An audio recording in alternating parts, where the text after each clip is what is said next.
সুপ্রিয় কলেজের বন্ধুগণ, আসসালামু আলাইকুম। দূরে কাছে দেশে অথবা দেশের বাইরে থেকে প্রিয় বন্ধুরা ঠিক এই মুহূর্তে যেখান থেকে বাস্তব জীবনের গল্প শোনার জন্য আমার সাথে জয়েন করেছেন আমি আপন।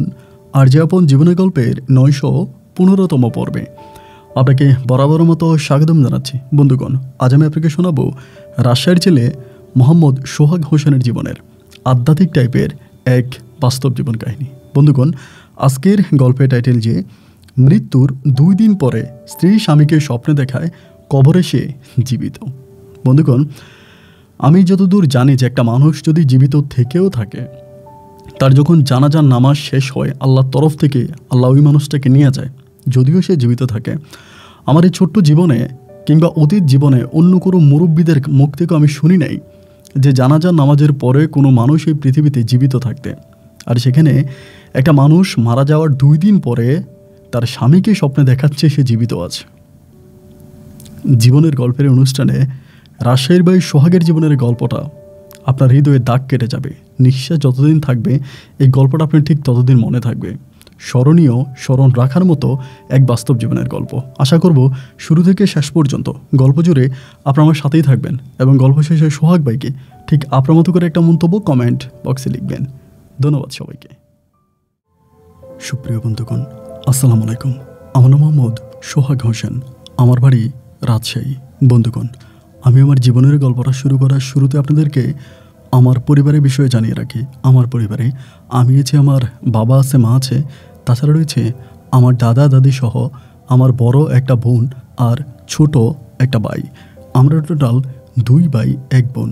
আমাদের পরিবারটা রাজশাহী শহর থেকে অনেক দূরে কোনো এক ছোট্ট গ্রামের এক উচ্চবিত্ত পরিবার। আমার বাবার প্রসঙ্গে আমি তেমন কিছু বলতে চাই না। আমার বাবা মারা গেছে, যেহেতু মারা গেছে মৃত ব্যক্তি সম্বন্ধে আমি খারাপ কোনো কথা বলে আমার বাবার কবরে আজাব বাড়াতে চাই না। যেমনই হোক, আমার বাবা ছিল এবং আমার বাবা মোটামুটি এত বেশি টাকায় উপার্জন করত যে টাকা দিয়ে আমাদের পরিবারটা খুব সুখে শান্তিতেই কাটত। কিন্তু ছোটোবেলা থেকে আমি মানুষ হিসাবে একটু প্রতিবাদী ছিলাম, একটু অন্যরকম মানুষ ছিলাম। আমার বরাবর বিয়ে হচ্ছিল না, আমার বরাবর বিয়ের বয়স পেরিয়ে যাচ্ছিল, আমার বরাবর বিয়ে হচ্ছে না শুধু আমার বাবার কারণে। আমার বাবার কারণে আমার বরাবর বিয়ে হয় না। অনেক ভালো ভালো জায়গা থেকে আমার বোনের জন্য বিয়ের কর আসে। আমার বোনও কিন্তু দেখতে শুতে মাশাল্লাহ অনেক বেশি সুন্দরী ছিল। কিন্তু যতই ভালো বিয়ের ঘর আসুক না কেন, আমার বাবার সম্বন্ধে যখন জানা হয় তখনই আমার বরাবর বিয়ে ভেঙে যায়, বিয়ে হয় না। এই নিয়ে আমার দাদা দাদি এবং মা সবাই বাবার সাথে ঝগড়া করে, কিন্তু বাবা তার কর্ম থেকে এক বিন্দু পরিমাণের পিছু হাঁটে না। এমন করেই সময়গুলো সামনের দিকে অতিবাহিত হচ্ছিল। এমন করতে করতে আমার বরাবরকে যে জায়গায় বিয়ে দেওয়ার কথা ছিল, যত ভালো পরিবারে দেওয়ার কথা ছিল, ততটা ভালো পরিবারে আমার বোনের বিয়ে হয় না। তার চেয়েও অনেক নিম্নবিত্ত খারাপ একটা পরিবারে আমার বোনের বিয়ে হয়। আমার বোনের বিয়েটা হয়ে যাওয়ার পরে আমার বাবার সাথে দিনগুলো খুব বেশি ভালো যাচ্ছিল না। আমার মনের ভিতরেও ছোটোকাল থেকে বাবাকে নিয়ে একটা ঘৃণা কাজ করে, যার কারণে আমিও বাবার সাথে খুব বেশি একটা কথা বলি না, বাবার কাছ থেকে অনেকটাই দূরে থাকি। বাবা ডাকলেও বাবার কাছে যায় না। আর আমার মনে হয় না যে আমি আমার জীবনে আমার বাবাকে কোনবার বাবা করে ডেকেছিলাম, ঠিক মনে নেই আসলে। এরকম করেই সময়গুলো সামনের দিকে অতিবাহিত হচ্ছিল। দিন আর রাতগুলো কাটতে কাটতে একটা পর্যায়ে আমি তখন এসএসসি পরীক্ষা দিলাম এবং আমি একটু ইসলামিক লাইনে চলাফেরা করতে পছন্দ করতাম। যেমন আমার মুখ ভর্তি দাঁড়িয়ে ছিল, আমি 5 ওয়াক্ত নামাজ পড়তাম, পাঞ্জাবি পড়তাম। আমাকে যেই দেখতো সেই মনে করতো যে আমি মাদ্রাসায় পড়াশোনা করি। মাদ্রাসার ছাত্রদের মতো দাড়ি রাখতাম, পাঞ্জাবি পড়তাম, তাদের মতো করেই চলাফেরা ছিল, যদিও আমি স্কুল লাইনে পড়াশোনা করেছি। এরকম করে সময়গুলো কাটতে কাটতে আমি ক্লাস 9 থেকে আমার বাবার কাছ থেকে টাকা পয়সা নেওয়া টোটালি বন্ধ করে দিই। আমার বাবার টাকায় আমি খাইও না, আমার বাবার টাকায় আমি কাপড় চোপড়ও পরি না, বাবার টাকায় আমি পড়াশোনাও করি না। আমি যে টাকা ইনকাম করি মোটামুটি সেই টাকা দিয়ে আমি চলাফেরা করতাম। ক্লাস 9-এ থাকা অবস্থায় আমি আমার পড়াশোনার পাশাপাশি 3টা টিউশনি করতাম এবং 3টা টিউশনি করে মোটামুটি যে টাকা ইনকাম করেছি তা দিয়ে খুব সুন্দর করে আমি আমার এসএসসি পরীক্ষাটা দিলাম। এসএসসি পরীক্ষার রেজাল্ট আউট হওয়ার পরে আমার মনের ভিতর হঠাৎ করে কেন জানি মনে হলো যে আমি আর পড়াশোনা করব না, আমি পড়াশোনা ছেড়ে দিব। পড়াশোনা ছেড়ে দিয়ে আমি অন্য কোনো কাজ করার জন্য চেষ্টা করব, যে কাজ করে আমি আমার মাকে খাওয়াতে পারবো, আমার ছোট বোনটাকে খাওয়াইতে পারবো, আর ছোটো ভাইটাকে খাওয়াইতে পারবো, আমার দাদা দাদিকে টাকা পয়সা দিতে পারবো, যেহেতু তারা আমার আব্বার উপরে রাগান নিত।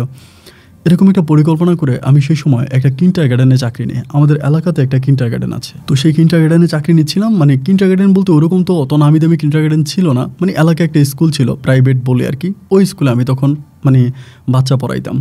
তো মা তখন বিষয়টা বুঝতে পারে, বাবা তো আমার সাথে কথাই বলে না, আমিও বলি না।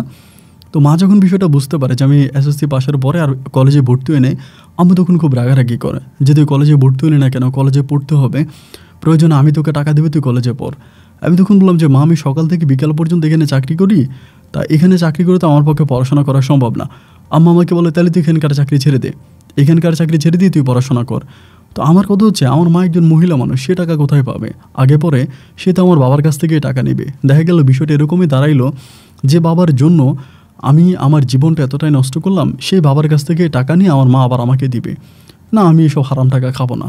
এই বলে আমি তখন পুনরায় আবারও কিন্ডারগার্টেনে চাকরি করতেছি, আমি আর কলেজে যাই না বা কলেজে ভর্তি হই না। আম্মু খুবই চাপ দিল এবং আম্মুর ওই চাপে দেখা যায় আমার আশেপাশের আত্মীয় স্বজন পাড়া প্রতিবেশী যারা আছে সবাই প্রতিনিয়ত আমাকে বলতেছে তোমার আম্মু তো ভালোই বলতেছে, তোমার আম্মু তো খারাপ বলতেছে না, তুমি কেন এরকমটা করতেছো। পরে সবাই যখন আমাকে প্রেশার দিল, একের পর যে আমি সবার প্রেশার নিতে না পেরে অ্যান্ড সেই সময় আমি তখন ইন্টারমিডিয়েটে ভর্তি হই, মানে কলেজে ভর্তি হই। তো কলেজে ভর্তি হয়েছে ভালো কথা, বাট কলেজে পড়াশোনা করার প্রতি আমার তেমন কোনো মনোযোগ ছিল না। আমার মনোযোগ ছিল শুধুমাত্র আমার কিন্ডারগার্টেন নিয়ে, আমি ওখানেই সময় দিতাম, ওখানেই সময় কাটাইতাম, ওখানকার বাচ্চাগুলোকে দেখাশোনা করতাম, এরকম করে আমার দিন রাতগুলো কাটতেছে। এমন করে সময়গুলো পাস হতে হতে একটা পর্যায়ে আমার তখন ইন্টারমিডিয়েট ফাইনাল পরীক্ষা আসে, মানে আইএ পরীক্ষা। আমি যখন ইন্টারমিডিয়েট ফাইনাল পরীক্ষা দিই আমি তখন 3 সাবজেক্টে ফেল করি, মানে 3টা সাবজেক্টে আমার ক্রস আসে। আসলে ক্রস কিন্তু আসতো না যদি আমি ঠিকমতো পড়াশোনা করতাম, ঠিকমতো কলেজে যেতাম, ক্লাস করতাম, পড়াশোনার প্রতি অ্যাটেনশন থাকতো, তাহলে কিন্তু আমার এই ক্রসগুলো আসতো না। আমার এসএসসি রেজাল্ট কিন্তু অত্যন্ত ভালো ছিল, অনেক ভালো রেজাল্টে আমি এসএসসি পাস করি। তো ইন্টারমিডিয়েটের রেজাল্টটা খারাপ হওয়ার একটাই কারণ, সেটা হচ্ছে আমি ঠিকমতো পড়াশোনা করি নাই, টোটালি পড়াশোনা করিনি এক কথায় বলতে গেলে। তো ইন্টার রেজাল্টটা খারাপ হওয়ার পরে আম্মুরও তখন মনটা ভেঙে গেল যে আমি ইন্টার পরীক্ষাটা দিলাম, রেজাল্ট ভালো আসলো না। আম্মু তখন আর কোনো কিছু বলো না, আমি তখন এই কিন্ডারগার্টেনে খুব মনোযোগ দিয়ে কাজ করতেছি। ওই সময় আমি প্রায় 8 থেকে 9 হাজার টাকার মতো বেতন পাইতাম ওইখানে। তো সেই বেতন দিয়ে খুব সুন্দর করে চলতেছি, পড়াশোনা তো টোটালি অফ, মাকে টাকা দিতেছি, ছোটো ভাইটারে পড়াশোনা করাইতেছি। এভাবেই সময়গুলো কাটতে কাটতে তখন জানুয়ারি মাস আসে। তো জানুয়ারি মাসে তখন আমরা বাচ্চা ভর্তি করাই আর কি, সিস্টেম জানুয়ারিতে ভর্তি করানো। তো আমরা তখন এলাকাতে মাইকিং করি, বিভিন্ন জায়গায় মাইকিং করি যে এখানে মানে বাচ্চা ভর্তি করাবো, এবং অনেক মনোযোগ দিয়ে পড়াশোনা করানো হয়, অনেকভাবে হচ্ছে মাইকিং করা হয়। এবং মাইকিং করার পরে দূর দূরান্ত থেকে তখন বাচ্চা ভর্তি করানোর জন্য অনেকেই তখন বাচ্চা কাচ্চা নিয়ে আসে। এরকম করে যখন বাচ্চা কাচ্চা নিয়ে আসে, একদিন একটা মেয়ে হচ্ছে মানে একটা ছেলেকে নিয়ে আসছে ভর্তি করানোর জন্য। ছেলেটার বয়স মানে ক্লাস মানে প্লেতে ভর্তি করাবে আর কি। এমন একটা ছেলেকে নিয়ে আসলাম, দেখার পরে আমি তখন ছেলেটাকে দেখলাম মাশাআল্লাহ অনেক সুন্দর, যদিও এটা একটা ছেলে কিন্তু তার চেহারা একেবারে মেয়েদের মতো, মানে পুতুলের মতো গুলো গুলো টাইপের চেহারা। যাই হোক, ছেলেটাকে আনলো ভর্তি করানোর জন্য। একটা মহিলা আসলো সাথে বোরকা পরা, মানে মুখোশ পরা অবস্থায় বোরকা পরে আসছে। তো এসে বলতেছে ওকে ছেলেটাকে ভর্তি করাবে। তাই আমি ভালো কথা, ভর্তি করানোর জন্য আমি তখন ভর্তির দায়িত্ব নিলাম, আমি ফর্ম পূরণ করতেছি। তো মহিলাটা যখন, আসলে কেউ খারাপভাবে নেবেন না, আমি বাস্তবতার জন্য কথাগুলো বলি, মহিলাটা যখন সিগনেচার করলো তার হাত দিয়ে, তার হাতগুলো এতটাই ফর্সা ছিল, মানে আমি তার হাত দেখার পর অবাক হয়ে গেলাম যে তার হাতের মধ্যে যে রক্ত চলাচল করে এই জিনিসগুলো স্পষ্ট দেখা যায়। এত ফর্সা, এত সুন্দর একটা হাত। এবং এই হাতটা দেখার পরে মহিলাটাকে দেখার জন্য আমার মনের ভিতরে এক ধরনের একটা খাইশ জাগলো, যদিও এটা খারাপ খাইশ। মানে মহিলাটা কি এত সুন্দর হতে পারে, এই মানে এত মানে তার হাতগুলো এতটাই ফর্সা, মানে বলার মতো না, এত সুন্দর হাত আমি আমার জীবনেও দেখি নাই। হাতের উপরের অংশে একটু একটু লোম আছে, কালো কালো টাইপের, বাট খুব সুন্দর লাগতেছিল, এক কথা অসাধারণ। পরে বাচ্চাটারে ভর্তি করাই দিল। ভর্তি করানোর পরে আমি তখন বললাম এটা কিন্তু আমাদের সিস্টেম না আর কি, মানে আমাদের এটা কিন্তু সিস্টেম। তারপরেও মহিলাটাকে বললাম যে দেখেন আপনাকে দেখতে হবে, আপনি যে সিগনেচার করলেন এখন আপনাকে আমার দেখা লাগবে, যদি একটু মুখটা আপনি খুলতেন। কিন্তু সিগনেচারও ওভাবে নিয়ম নাই, বাট আমরা সিগনেচার রাখি, যে ভর্তি করাইতে আসছে ওনার কাছ থেকে একটা সিগনেচার রাখি। তাই যখন খুবভাবে বললাম উনি তখন আর বোরকার মুখোশটা খুললো। ভাই মুখোশটা খোলার পরে আমি যেন আসমান থেকে পড়ছি। আমার মনে হয় না যে আল্লাহর সৃষ্টি মানুষ এতটা সুন্দর হতে পারে। আমার কাছে মনে হচ্ছিল যে আমি যেন স্বর্গীয় হুর দেখতেছি অথবা কোনো পরীর দেখতেছি, এত সুন্দর চেহারা ছিল। মেয়েটাকে দেখার পরে আমি জাস্ট অবাক হয়ে গেলাম। যাই হোক, তারপর তো আমি ওখানকার টিচার, কোনো কিছু বলার নাই, কিছু বলতে পারবো না। আমি তখন বাচ্চাটাকে ভর্তি নিয়ে নিলাম। এবং বাচ্চাটাকে ভর্তি নেওয়ার পরে আমি বাচ্চাটাকে একটু স্পেশালি দেখাশোনা করি। মানে স্পেশালি দেখাশোনা করি কেন? কারণ হচ্ছে বাচ্চাটাকে উনি ভর্তি করাইছে এবং ওই মহিলাটাকে আমার অত্যন্ত ভালো লেগেছে। যেহেতু মহিলার সন্তান, আমি তখন ওভাবেই বাচ্চাটার খুব টেক কেয়ার করি। এবং ওই বাচ্চাটাও আমাদের গ্রাম থেকে মোটামুটি অনেক দূরের একটা গ্রামেরই বাচ্চা ছিল। ওই সময় কিন্তু দূর দূরান্তের বাচ্চারা আমরা ভর্তি করাইতাম, কারণ ওই রিক্সাতে আমরা তখন ভ্যান গাড়ি তৈরি করতাম এবং ভ্যান গাড়িতে 8-10টা বাচ্চা একসাথে নিয়ে আসা যাইতো। তবু আমাদের এলাকা থেকে অনেক দূরে দূরে ভ্যান গাড়ি পাঠিয়ে দিতাম, ভ্যান গাড়ি করে বাচ্চা নিয়ে আসা হইতো। আবার বিকেলবেলায় বাচ্চাদেরকে আবার বাসায় দিয়ে আসা হইতো এই ভ্যান গাড়ির মাধ্যমে। ভ্যান গাড়িতে রিক্সার মতো করে বসার জায়গা ছিল খুব সুন্দর করে। তা আমি ভাবলাম যে এটা যেহেতু মহিলার সন্তান, আমি তার খুবভাবে যত্ন করি। ছেলেটার পড়াশোনা থেকে শুরু করে অন্য সবগুলো বিষয় আমি খুব দেখাশোনা করি। এরকম করে 1টা মাস কেটে গেল। 1টা মাস আমি বাচ্চাটাকে অনেক যত্ন করতেছি, পড়াশোনা করাইতে আসি, খুব টেক কেয়ার করতেছি। 1 মাস পরে আমি বাচ্চাটা একদিন জিজ্ঞেস করলাম যে তুমি এদিকে আসো, তোমার নাম কি? বলে আমার নাম সাব্বির। আমি বললাম ও আচ্ছা, মানে সাব্বির, তো তোমার আব্বু কী করে? ভাবলাম হয়তো ওর বাবা বিদেশ থাকে, এরকম কিছু একটা। তো আমাকে বললাম আমার আব্বু দেশেই থাকে। তো আমি বললাম দেশে কী করে? বলে দেশে কাজ করে। আমি বললাম যে ও ভালো, তো তোমার আম্মু কী করে? বলে আম্মু তো কিছু করে না, আম্মু বাসায় থাকে। তাই আমি বললাম ভালো কথা। এরকম করে 1 দিন 2 দিন 3 দিন অনেকগুলো দিন কেটে গেল। বাচ্চাটারে পড়াইতে মানে আমার ভিতরে একটা জিনিস জাগতেছে যে ছেলেটা আমাকে দাওয়াত দেয় না কেন। একদিন আমি বলতেছি সাব্বির, সবাই তো সবাইরে দাওয়াত দেয়, অনেক স্টুডেন্ট, আমি কিন্তু এটা নিজে আমার স্কুলে মানে এই জিনিসটা আমি নিজেই উঠাইছি। এটা আমি বাচ্চাদেরকে বলি যে দাওয়াত দিতে হবে আমাকে, এবং যে দাওয়াত দিবা তারা মারবো না ক্লাসে, তারা পরীক্ষা পাশ করাই দিব। এরকম করে বাচ্চাদের মধ্যে আমি একটা লোভ জায়গায় দিলাম, যেটা আমাকে সব বাচ্চারা দাওয়াত দেয়। মানে সাব্বির যে ক্লাসে পড়তো ওই ক্লাসে। পরে বাচ্চারা আমাকে দাওয়াত দেয়, স্যার আজকে আমার আম্মু মুরগি রান্না করছে, আপনার দাওয়াত। স্যার আজকে আমার আম্মু হাঁস রান্না করছে, দাওয়াত। তো কবুতর জবাই দিচ্ছে, আপনার দাওয়াত। এরকম করে বিভিন্ন জায়গা থেকে বাচ্চারা তখন আমাকে খালি দাওয়াত দিয়ে থাকে। তো আমি তখন সাব্বিরে বললাম, সাব্বির কিন্তু আমাকে দাওয়াত দেয় না, বাট আমি কিন্তু সাব্বিরকে টার্গেট করেই দাওয়াতের ওই সিস্টেমটা চালু করেছিলাম। তো আমি তখন বললাম যে কী ব্যাপার সাব্বির, সবাই আমাকে দাওয়াত দিতেছে আর তুমি আমাকে কোনো দাওয়াত দাও না? তা বলে স্যার আমাদের আম্মা তো হাঁস মুরগি কোনো কিছুই জবাই দেয় না, মানে কীভাবে আমি দাওয়াত দিব আপনাকে? আমি বলে কালকে শুক্রবার, আমি জুমার নামাজ পড়ে তোমাদের বাড়ি যাবো, কালকে আমার দাওয়াত। তা বলে স্যার তাহলে দিনে যাই না রাত্রে যাই? আমি তখন অবাক হয়ে গেলাম, কিরে আমিও তো যাই রাতের বেলায় যাই, বাট ও আমাকে রাতে যাইতে বলতেছে। আমি তখন বললাম কেন সাব্বির রাতে কেন? পরে বলে রাতে যাবেন এই কারণে, দিনের বেলা আমার আম্মা তো হাঁস টাস ছেড়ে দিবে, আমি আম্মাকে বলবো কিছু একটা জবাই দেওয়ার জন্য, বিকেলবেলা আমার আব্বা থাকবে না, আম্মু জবাই দিতে পারবে, সকালবেলা আব্বুর সামনে জবাই দিতে পারবে না। তা আমি তখন বললাম কেন? বলো যে সকালবেলা আব্বু ঘুম থেকে উঠে উঠানে বসে থাকে, হাঁস মুরগি জবাই দিলে আম্মুর উপর আব্বু রাগ করে। তো এই জন্য আপনি যদি আসেন তাহলে বিকেলবেলা আব্বু দোকানে থাকে, আমি আম্মুকে বলবো একটা কিছু জবাই দেওয়ার জন্য, আপনি তাহলে রাত্রে এসে খাবেন। মানে ছোটো মানুষ হলো, ওর মাথায় অনেক বুদ্ধি ছিল আর কি। তা আমি বললাম যে আচ্ছা ঠিক আছে বাবা, ঠিক আছে। এই কথা বলে ওর সাথে কথাবার্তা শেষ করে আমি তখন মানে চলে গেলাম, ক্লাস শেষ করলাম। দেন আমার এরপরের দিনের খুব টার্গেট, যেহেতু শুক্রবার আছে আমি রাত্রেবেলা ওদের ওখানে যাব। তো আমাকেও বললো যে স্যার আপনি 9টার দিকে যাবেন আর কি। সাব্বির আমাকে 9টার টাইম দিল। আমি তখন 8টার দিকেই খুবই এক্সাইটেড। আমি সাইকেলটাকে রেডি করে ফেললাম, সাইকেল দিয়ে আমি তখন ওইখানে যাব, রওনা দিলাম। মা আমাকে বলতেছে তুই এত তাড়াতাড়ি আজকে কোথায় যাচ্ছিস? কেন তুই তো এরকম বিকালবেলা বাইরে যাস না? তাই আমি বললাম আমার একটু কাজ আছে, আমি কাজে যাচ্ছি। এই কথা বলে আমি তখন সাইকেলটা টান দিলাম। সাইকেল টানতে ওদের 9:30 8:30টার মধ্যে ওদের বাড়িতে চলে গেলাম।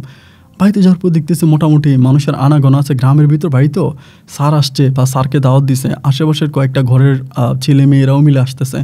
আবার এই গ্রামে আমার আরও কয়েকটা বাচ্চা আছে, বাচ্চার ফ্যামিলিরা আসতেছে। কী ব্যাপার স্যার, সোহাগ স্যার আপনি ঠিকমতো পড়ান কি না, বা আমার বাচ্চা এরকম করে ওরকম করে। মানে যেহেতু একই গ্রামে অনেকগুলো বাচ্চা আমাদের কিন্ডারগার্টেনে পড়তো, দেন হচ্ছে অনেকের মা এসে আমার কাছে কমপ্লেন দিতেছে বাচ্চা সম্বন্ধে। বাট আমার চোখ শুধু খালি ওই মেয়েটাকেই খুঁজতেছে, মানে ওই মহিলাটাকেই খুঁজতেছে।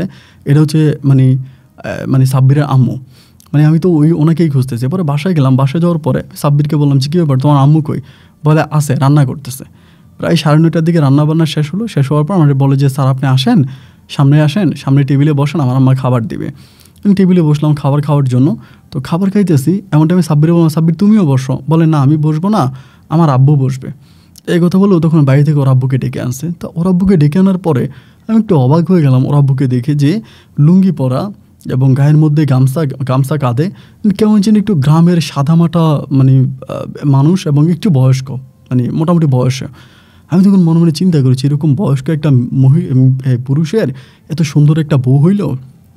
তো জিনিসটা আমার কাছে তখন অবাক লাগলো। আমি তারপরেও কোনো কিছু বলি না, খাওয়া দাওয়া করতেছি।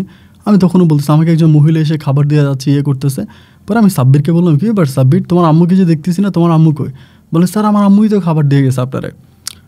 কি তোমার আম্মু খাবার দিয়ে গেছে? কই তোমার আম্মু, ডাক দাও তো।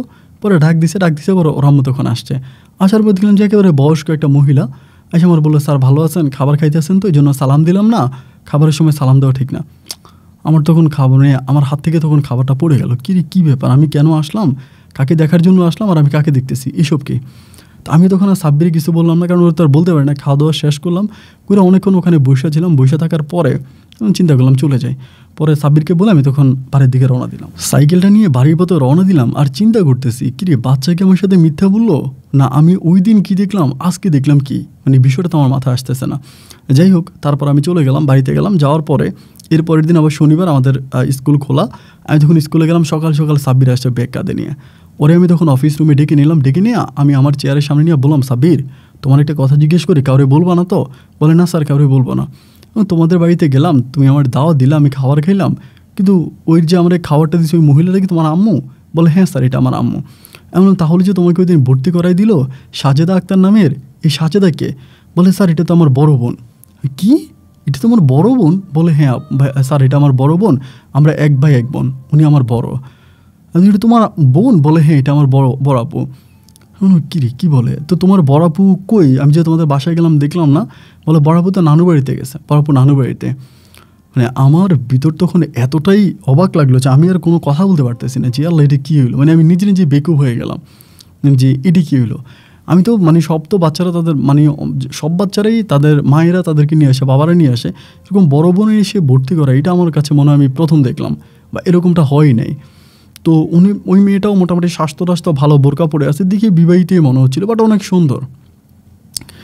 যাই হোক, আমি এই বিষয় নিয়ে সাব্বিরের সাথে কোনো কথা বললাম না, যেহেতু মান সম্মান হারাইলাম, এই বিষয়ে আর কোনো কথা বলতেছি না। সাব্বিরে পড়াইতেছি, এভাবে আরও 15 থেকে 20 দিন কেটে গেল।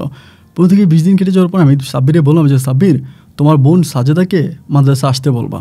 পরে আমাকে বলে কেন স্যার? আমি বললাম কথা আছে, তোমার বোনকে আসতে বলবা।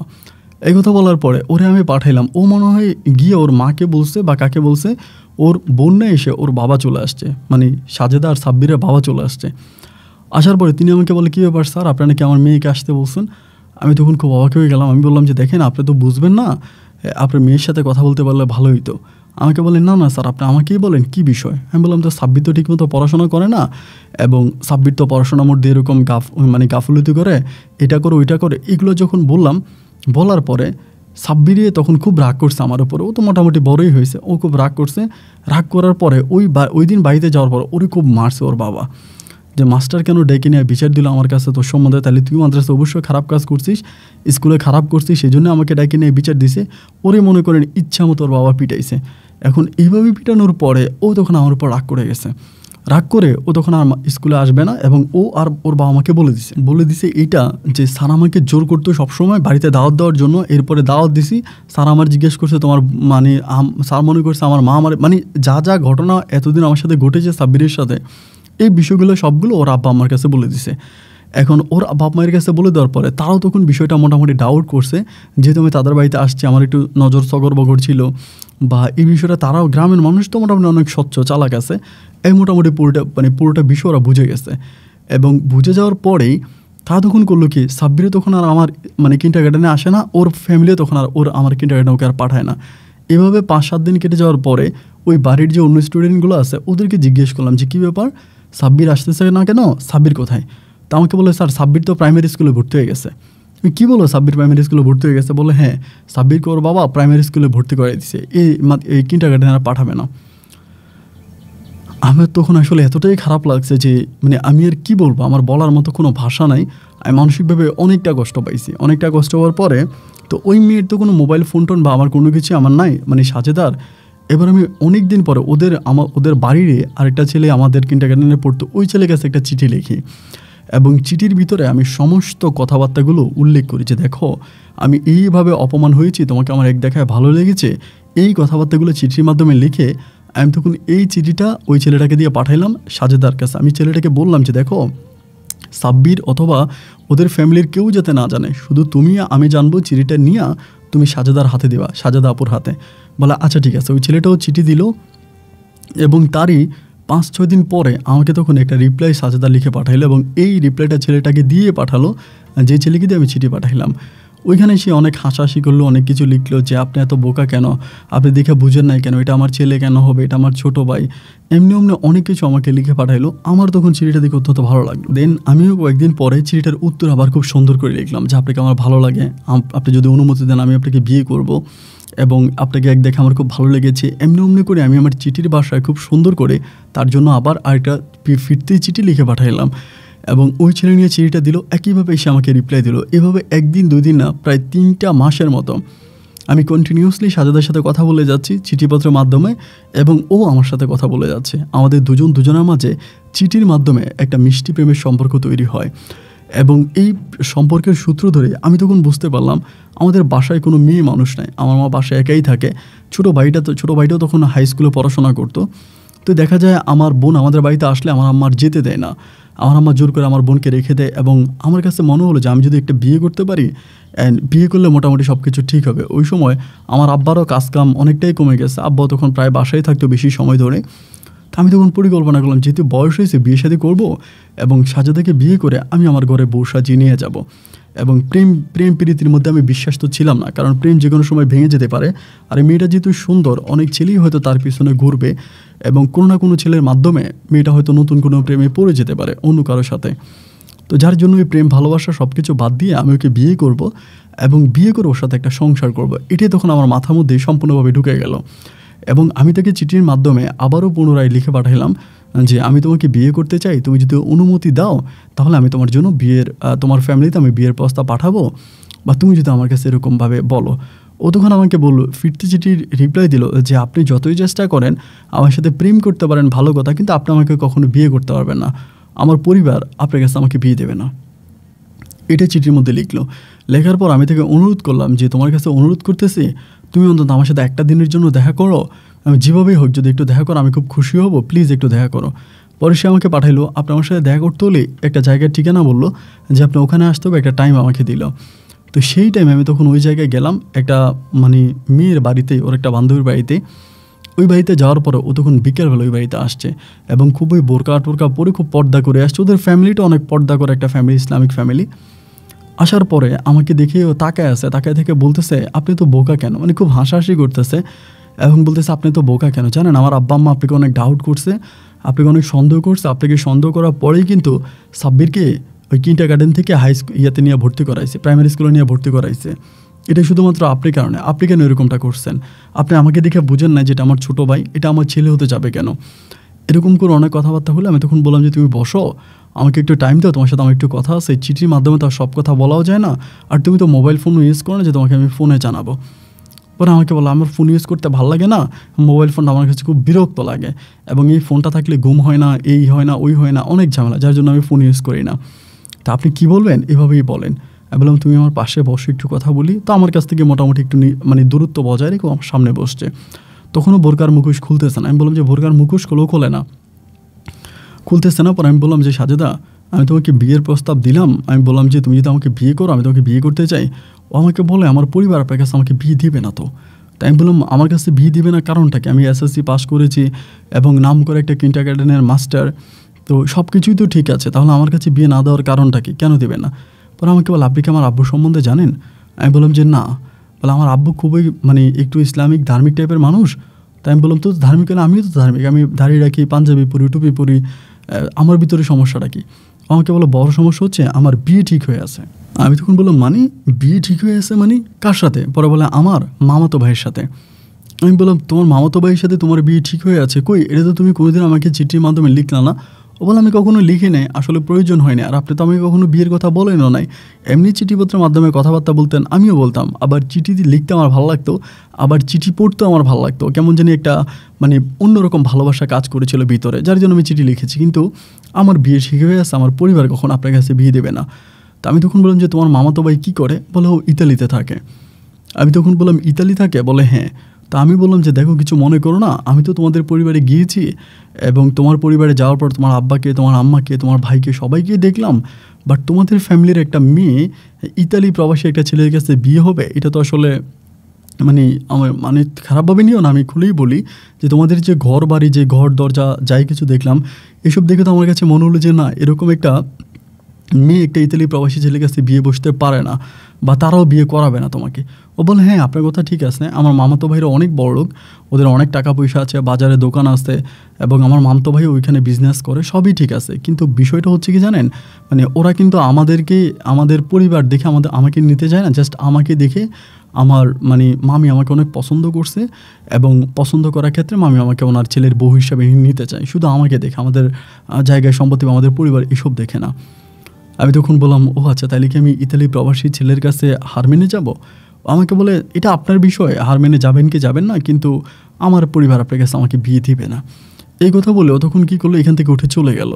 ও চলে যাওয়ার পরে আমার চোখের পানিগুলো তখন টলমল করতে শুরু করলো, মানে এতটাই কষ্ট পাইলাম যেটা আসলে বলার মতো না। আমি বুঝতে পারিনি যে ও এভাবে আমাকে প্রত্যাখ্যান করবে বা এভাবে আমার কাছ থেকে চলে যাবে। খুবই খারাপ লাগলো, অত্যন্ত খারাপ লাগলো। তখন চলে গেল, আমি একরকম ওই টেবিলে বসে কান্নাই করে দিলাম। বাড়িতে চলে আসলাম, আসার পরে আর কোনো কিছুই ভালো লাগে না।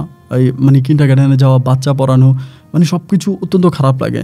এভাবে প্রায় 10-12 দিন কেটে যাওয়ার পরে একদিন ওই ছেলেটাকে দিয়ে, যে ছেলেকে দিয়ে আমি সাজেদার কাছে চিঠি লিখতাম, ওই ছেলেটা একদিন আমাকে একটা চিঠি এনে দিল। আইনা বলতে আসছে স্যার এটা সাজেদা আপু আপনারা দিছে। তো চিঠিটা দেওয়ার পরে আমি খুব খুশি হলাম যে প্রায় 10 দিন পর আমার জন্য চিঠি লিখছে। আমি চিঠিটা খোলার পরে শুধু একটা লেখা ওখানে ছিল যে এই বুঝে আপনার ভালোবাসা, ভালোবাসা তো সহজ, ভালোবাসা তো সহজে পাওয়া যায়। আমি কখনো না বুঝতে পারি নাই যে আপনি আমাকে এই ভালোবেসেছিলেন, শুধু এতটুকুই লেখা ছিল, এবং মানে একটু কান্না রেড ছিল আর কি, মানে চিঠির পরে। এটা দেখার পর আমি তখন খুব অবাক হয়ে আমি তাকে বললাম, ছেলেটাকে আমি তারে বললাম, আর চিঠি লিখলাম না, বললাম যে তোমার সাজেদা আপুকে বলবা কালকে যাতে অমুক জায়গায় আসে আমার সাথে দেখা করে, এটা বলছি।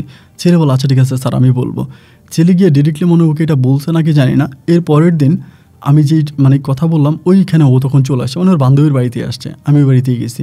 এমন আইসা আমার সাথে রাগারাগি করে, আপনি মাস্টার হয়েছেন, আপনি বাচ্চাদেরকে পড়ান, আপনার মাথায় কোনো বুদ্ধি শুদ্ধি নেই, আপনি তো বোকা কেন, এটা সেটা। আমি তখন বললাম বারে আমি বোকামির কী করলাম, আমার বুদ্ধি শুদ্ধি নেই এটা কেন, আমি তোমাকে বললাম এখানে আসার জন্য, বলে এটা চিঠিতে বলতে পারলেন না, আপনি বাচ্চারা এইভাবে ডিরেক্টলি কেন বললেন? আমি বললাম শোনো, আজকে এতগুলো মাসে বাচ্চা আমাদের চিঠিপত্র আদান প্রদান করতেছে, ও যেহেতু কারো কাছে বলে নাই, তুমি এটা নিশ্চিত থাকো যে এই কথাটাও কাউকে বলবে না। জানেন কার সামনে বলছে? আমার আব্বার সামনে আমাকে ডাইরেক্ট বলছে যে সোহাগ স্যার ওখানে যাইতে বলছে। ভাগ্যিস ওই জায়গার কথাটা বলে নাই, জাস্ট আমার আব্বা অতটুকুই শুনছে। আব্বা এখান থেকে জিনিসটা মানে মনোযোগ দেয় না, দিলে কিন্তু আব্বু পুরোটা কথাই শুনতো। তো আপনি এরকম বোকা কেন, এই কাজটা কেন করলেন? আমি তখন বললাম দেখো আমার মাথা মতো ঠিক ছিল না, আমার কোনো কিছুই ভালো লাগতেছিল না, আমি পুরো পাগল হয়ে গেছি। এই কয়টা দিন আমি খাওয়া দাওয়া করতে পারি না, ঘুমাইতে পারি না, সব কিছু মিলে আমার অবস্থা খুবই খারাপ হয়ে গেছে। দেন এই জন্য আমি কী করছি না করছি আমি কিছুই বুঝি না। আমাকে বলে কেন এরকম করতেছেন, কেন এরকম পাগলামি কেন করতেছেন? আমি তখন বললাম দেখো আমি তোমাকে অনেক ভালোবাসছি, হয়তো তোমার সাথে আমার দেখাটা কম হয়েছে, বা আমি তোমাকে আমার জীবনে একবারই দেখেছি, বাট ওই একবারই না আমি তোমার প্রেমে পড়ে গেছি, আমি তোকে অনেক বেশি ভালোবাসছি। এই কথা বলে আমি কান্নাই করে দিই ওর সামনে। তো এজন্য আমার চোখের পানি দেখে আমাকে বলতেছে দেখেন সোহাগ মাস্টার আপনি কান্না করতেছেন, আপনার কান্না দেখে আমার নিজের কাছে অনেক খারাপ লাগতেছে, কিন্তু আমি আপনাকে কীভাবে সান্ত্বনা দিব আর কীভাবে কী বলবো আমি না বুঝতে পারতেছি না, কারণ আমার তো বিয়ে ঠিক হয়ে আছে। বাট এরপরে আমার মামাতো ভাই আসতে অনেক সময় লাগবে, সম্ভবত আরও 1-2 বছর পরে আসবে। তো আপনি আমার পরিবারের কাছে বিয়ের প্রস্তাব পাঠাইতে পারেন। আমি তখন বললাম বিয়ের প্রস্তাব যে আমি তোমার পরিবারের কাছে পাঠাবো, আমি তো তোমার জন্য পাঠাবো, এখন তুমি তো আমাকে পছন্দ করো না। আমাকে বলে কে বললো আমি আপনাকে পছন্দ করি না? আপনি এত বোকা, এত কম বুদ্ধি নিয়ে কেমনি আপনি মাস্টারি করেন? আমি যদি আপনাকে পছন্দই না করব তবে আমি আপনার চিঠি গ্রহণ করলাম কেন? আমি আপনার চিঠির উত্তরগুলোও বা দিলাম কেন? আপনি এত বোকা কেন বলেন তো? আপনি ডাকা মাত্র আমি এই বাসায় চলে আসি, তাহলে কেন আসি যদি আপনাকে পছন্দ না করব? আমি তখন বললাম তার মানে কি তুমি আমাকে পছন্দ করো? ও বলে হ্যাঁ অবশ্যই করি, আর পছন্দ করি বলেই তো আমি বললাম যে আপনি আমার বাড়িতে বিয়ের প্রস্তাব পাঠান, দেখেন আমার পরিবার কি বলে। তো সাজেদার মুখ থেকে যখন এরকম একটা গ্রিন সিগন্যাল পেলাম আমি সেদিন অত্যন্ত খুশি হইলাম, এবং হওয়ার পরে বাড়িতে আসলাম। বাড়িতে এসে তখন আমি আমার মাকে প্রথমে বিষয়টা বললাম যে মা একটা মেয়ে আছে সাজেদা নামের, আমি মেয়েটাকে বিয়ে করতে চাই, এখন তুমি বাবার সাথে কথাবার্তা বলে মেয়ের বাড়িতে বিয়ের প্রস্তাব নিয়ে যাও, মেয়েটাকে দেখে এসো। আমার আম্মা বলি তুই দেখছিস? আমি বললাম হ্যাঁ আমি দেখছি, মেয়ে দেখতে মাশাআল্লাহ অনেক সুন্দর, এবং মেয়ের কথাবার্তা আচরণ সব থেকে মেয়েটাকে আমার অনেক ভালো লাগছে, তুমি বিয়ের প্রস্তাব নিয়ে যাও, আব্বাকে নিয়ে যাও, গিয়ে তুমি বলো। আমার মা তখন বললো আচ্ছা ঠিক আছে সমস্যা নাই, আমি তোর বাবার সাথে কথাবার্তা বলবো। আব্বুর সাথে তখন কথাবার্তা বললো, বলার একদিন পরেই, আর ওই দিন কিন্তু আমি সাজেদাকে একটা মোবাইল ফোনও দিয়ে আসছি, জোর করে দিয়ে আসছি যে তুমি ফোন ইউজ করো না কেন, কারণ আমি তোর সাথে চিঠির মাধ্যমে কথা বলি, কখন ধরা খেয়ে যাই, জোর করে ওর কাছে ফোন দিয়ে আসলাম, মোবাইল ফোন দিয়ে আসছি। পরে আমার আম্মাকে দিয়ে বিয়ের প্রস্তাব পাঠালাম। আমার আব্বা আম্মা তখন গেল, যাওয়ার পর ওর বাপ মার সাথে কথাবার্তা বললো। ওর বাপ মাই যখন জানলো যে আমি মাস্টার সোহাগ মাস্টার আমাকে তো আগেই চিনে, সব কিছু জেনে তারা তখন বললো যে আচ্ছা ঠিক আছে, আমরা 2 দিন পরে আপনাদেরকে জানাবো। আব্বার ফোন নাম্বারটা, মায়ের ফোন নাম্বারটা রেখে দিল। রেখে দিয়ে তারা তখন চলে আসলো। আমার আব্বা আম্মা বলে যে ফোন নাম্বার রেখে আসছে এবং তাদের আচার আচরণ কথাবার্তা সব কিছু মিলে ভালো মনে হয়েছে, তারা মনে হয় রাজি আছে, তুই এত চিন্তা করিস না, তারা সম্ভবত রাজি। আমি তখন বললাম আলহামদুলিল্লাহ, আলহামদুলিল্লাহ, যদি রাজি হয় তাহলে তো খুব ভালোই। তো আম্মুকে এটা বললাম, বলার পরে দেখা গেল 2 দিন পরে সাজেদার আব্বু আমার আম্মুকে ফোন করছে, ফোন করে আমার আব্বুকে ফোন করছে, ফোন করে বলে যে তারা তাদের মেয়েকে আমার কাছে বিয়ে দেবে না, তাদের মেয়ের অন্যত্রে বিয়ের কথাবার্তা চলতেছে এবং সেখানে তারা তাদেরকে মেয়েকে বিয়ে দিয়ে দিবে না। আমার আব্বা তখন আমাকে বললো, আম্মা আমাকে বললো যে এই ঘটনা, মেয়ের পরিবার তো এখানে তোকে মানে তোর কাছে মেয়েকে বিয়ে দিবে না, আমরা অন্য কোথাও তোর জন্য মেয়ে দেখি। তো রাতে আমি সাজাদাকে ফোন দিলাম, ফোন দিয়ে বললাম যে তোমার আব্বা ডিরেক্টলি মানা করে দিল, এটা কী ধরনের কথা, কেন মানা করলো? আমাকে বলে মানা করবে না, মানা করবে না, তোমার আব্বু অতটা খারাপ, তুমি কি আমাকে কখনো আগে বলছিলা? আমি বললাম আমার আব্বা খারাপ মানে আমার আব্বা খারাপের তো আমি কোনো কিছু দেখি নাই। ও বলে যথেষ্ট খারাপ, তোমার আব্বা এগুলো করতো, এটা কি সত্য? আমি বললাম হ্যাঁ, আমার আব্বা এগুলো করতো, বাট এগুলো তো আব্বা অনেক বছর আগে ছেড়ে দিয়েছে, আব্বা তো এখন এগুলো করে না। আমাকে বলে শোনো, না করো, কিন্তু তোমার আব্বাকে তো তোমাদের এলাকার মানুষ ভালো বলে না। এমনি আমার মামাতো ভাইয়ের সাথে আমার বিয়ের মোটামুটি কথাবার্তা ঠিকঠাক আছে, এরই মাঝে তুমি বিয়ের প্রস্তাব নিয়ে আসছো, তুমি দেখতে শুনতে ভালো ছিলা, মাস্টার ছিলা, সেজন্য আমার পরিবার হয়তো রাজি হয়েও গেছিলো। কিন্তু আমার আব্বা এক লোকের মাধ্যমে জানতে পারছে যে তোমার আব্বার এই ঘটনা, তোমার আব্বা এই ক্যাটাগরির লোক, এবং এটা জানার পর আমার আব্বা ডিরেক্টলি মানা করে দিছে, আমাকেও মানা করে দিছে, আমার মাকেও মানা করছে, এবং ওইখানে তোমার কাছে আমাকে বিয়ে দেবে না। আমি তখন বললাম সাজেদা দেখো, বিয়ে দিবি কি দিবে না সেটা আমি জানি না, কিন্তু আমি তোমাকে ছাড়া বাঁচবো না, আমি তোমাকে অনেক ভালোবাসি, আমি সত্যি সত্যি মারা যাব। যদি তুমি আমার লাশটা দেখতে না চাও তাহলে তোমার কাছে অনুরোধ করতেছি তুমি আমার সাথে পালিয়ে চলে আসো, তুমি পালিয়ে চলে আসো আমার সাথে, তুমি ভাইকে চলো, আমি তোমাকে বিয়ে করবো, আমি তোমাকে বিয়ে করে সংসার করব, তোমার আব্বার কথা বাদ দিয়ে দাও, তোমার পরিবারের কথা তুমি মাথা থেকে ঝেড়ে ফেলো। ও আমাকে বললে এই কথা স্বপ্নও চিন্তা করো না যে আমি কোনোদিন পালিয়ে গিয়ে বিয়ে করব। আমার পরিবারের অমতে আমার পরিবারকে কষ্ট দিয়ে পালিয়ে বিয়ে করা আমার পক্ষে কোনো অবস্থায় সম্ভব না, আমি পালিয়ে বিয়ে করতে পারবো না। তবে আমি তোমাকে এইটাও কথা দিতে পারি, আমি আমার পরিবারকে হয়তো রাজি করাতে পারবো, কারণ আমার আব্বা আম্মা আমাকে অনেক ভালোবাসে, আমি কোনো কথা বললে তারা ফেলবে না, আমি তাদেরকে রাজি করাইতে পারবো, তবে আমার একটা শর্ত আছে। আমি তখন বললাম তুমি আমাকে যেই শর্ত দাও আমি সেই শর্তে মানতে রাজি আছি, তুমি আমাকে যা করতে বলো আমি তাই করতে রাজি আছি, বাট আমি তোমাকে চাই, আমি তোমাকে না পাইলে বাঁচবো না। আমাকে বলো যে তাইলে আমার শর্ত মানবা বলো? আমি বললাম হ্যাঁ, তুমি যে শর্ত দাও আমি সেই শর্তই মানবো, তুমি আমাকে বলো। ও আমাকে বলে আমার একটাই শর্ত, সেটা হচ্ছে তুমি আমাকে বিয়ের পরে হজ করতে নিয়ে যাবা। তুমি যদি আমাকে বিয়ের পরে হজ করাইতে নিয়ে যাও, আমাকে হজে নিয়ে যাও, তাহলে আমি আমার বাবা মাকে যেমনি পারি রাজি করাবো। আমি তখন বললাম বারে, এটা তো খুব ভালো কথা, তুমি তো আমাকে খারাপ কিছু বললা না, এটা তো অত্যন্ত ভালো। হ্যাঁ ঠিক আছে। ও বলে বিয়ের পরে তুমি আমাকে হজ করাইতে নিয়ে যাবা, এবং এটি আমাদের হানিমুন, মানুষ হানিমুন করার জন্য কক্সবাজার যায়, দেশের বাইরে বিভিন্ন দেশে যায়, বাট তুমি আমাকে হানিমুন করানোর জন্য কক্সবাজার ইয়াতে নিয়ে যাবা, এই কি বলে হজ করাইতে নিয়ে যাবা, সামনে কোরবানির ঈদ আছে, এর আগে আমাদের বিয়ে হবে, আমি যেভাবেই পারি বাবা মাকে রাজি করাবো, এবং বিয়ের পর তুমি আমাকে হজ করাইতে নিয়ে যাবা। এই কমিটমেন্ট যদি তুমি আমাকে দাও, এই কথা যদি তুমি আমাকে দাও, তাহলে আমার বাবাকে রাজি করানোর দায়িত্ব সম্পূর্ণভাবে আমি নিয়ে নিলাম। আমার বাবাকে আমি কীভাবে রাজি করবো সেটা আমি জানি, বাট এই নিয়ে তোমাকে কোনো চিন্তা করতে হবে না, তুমি বলো তুমি আমার প্রস্তাবে রাজি কিনা। আমি তখন বললাম রাজি মানে আমি আলবাদ রাজি, আমি 100 বার রাজি, আমি 1000 বার রাজি। ও আমাকে বলে ঠিক আছে, তাইলে এবার তুমি অপেক্ষা করো, আমার পরিবারে তোমাকে ফোন করবে।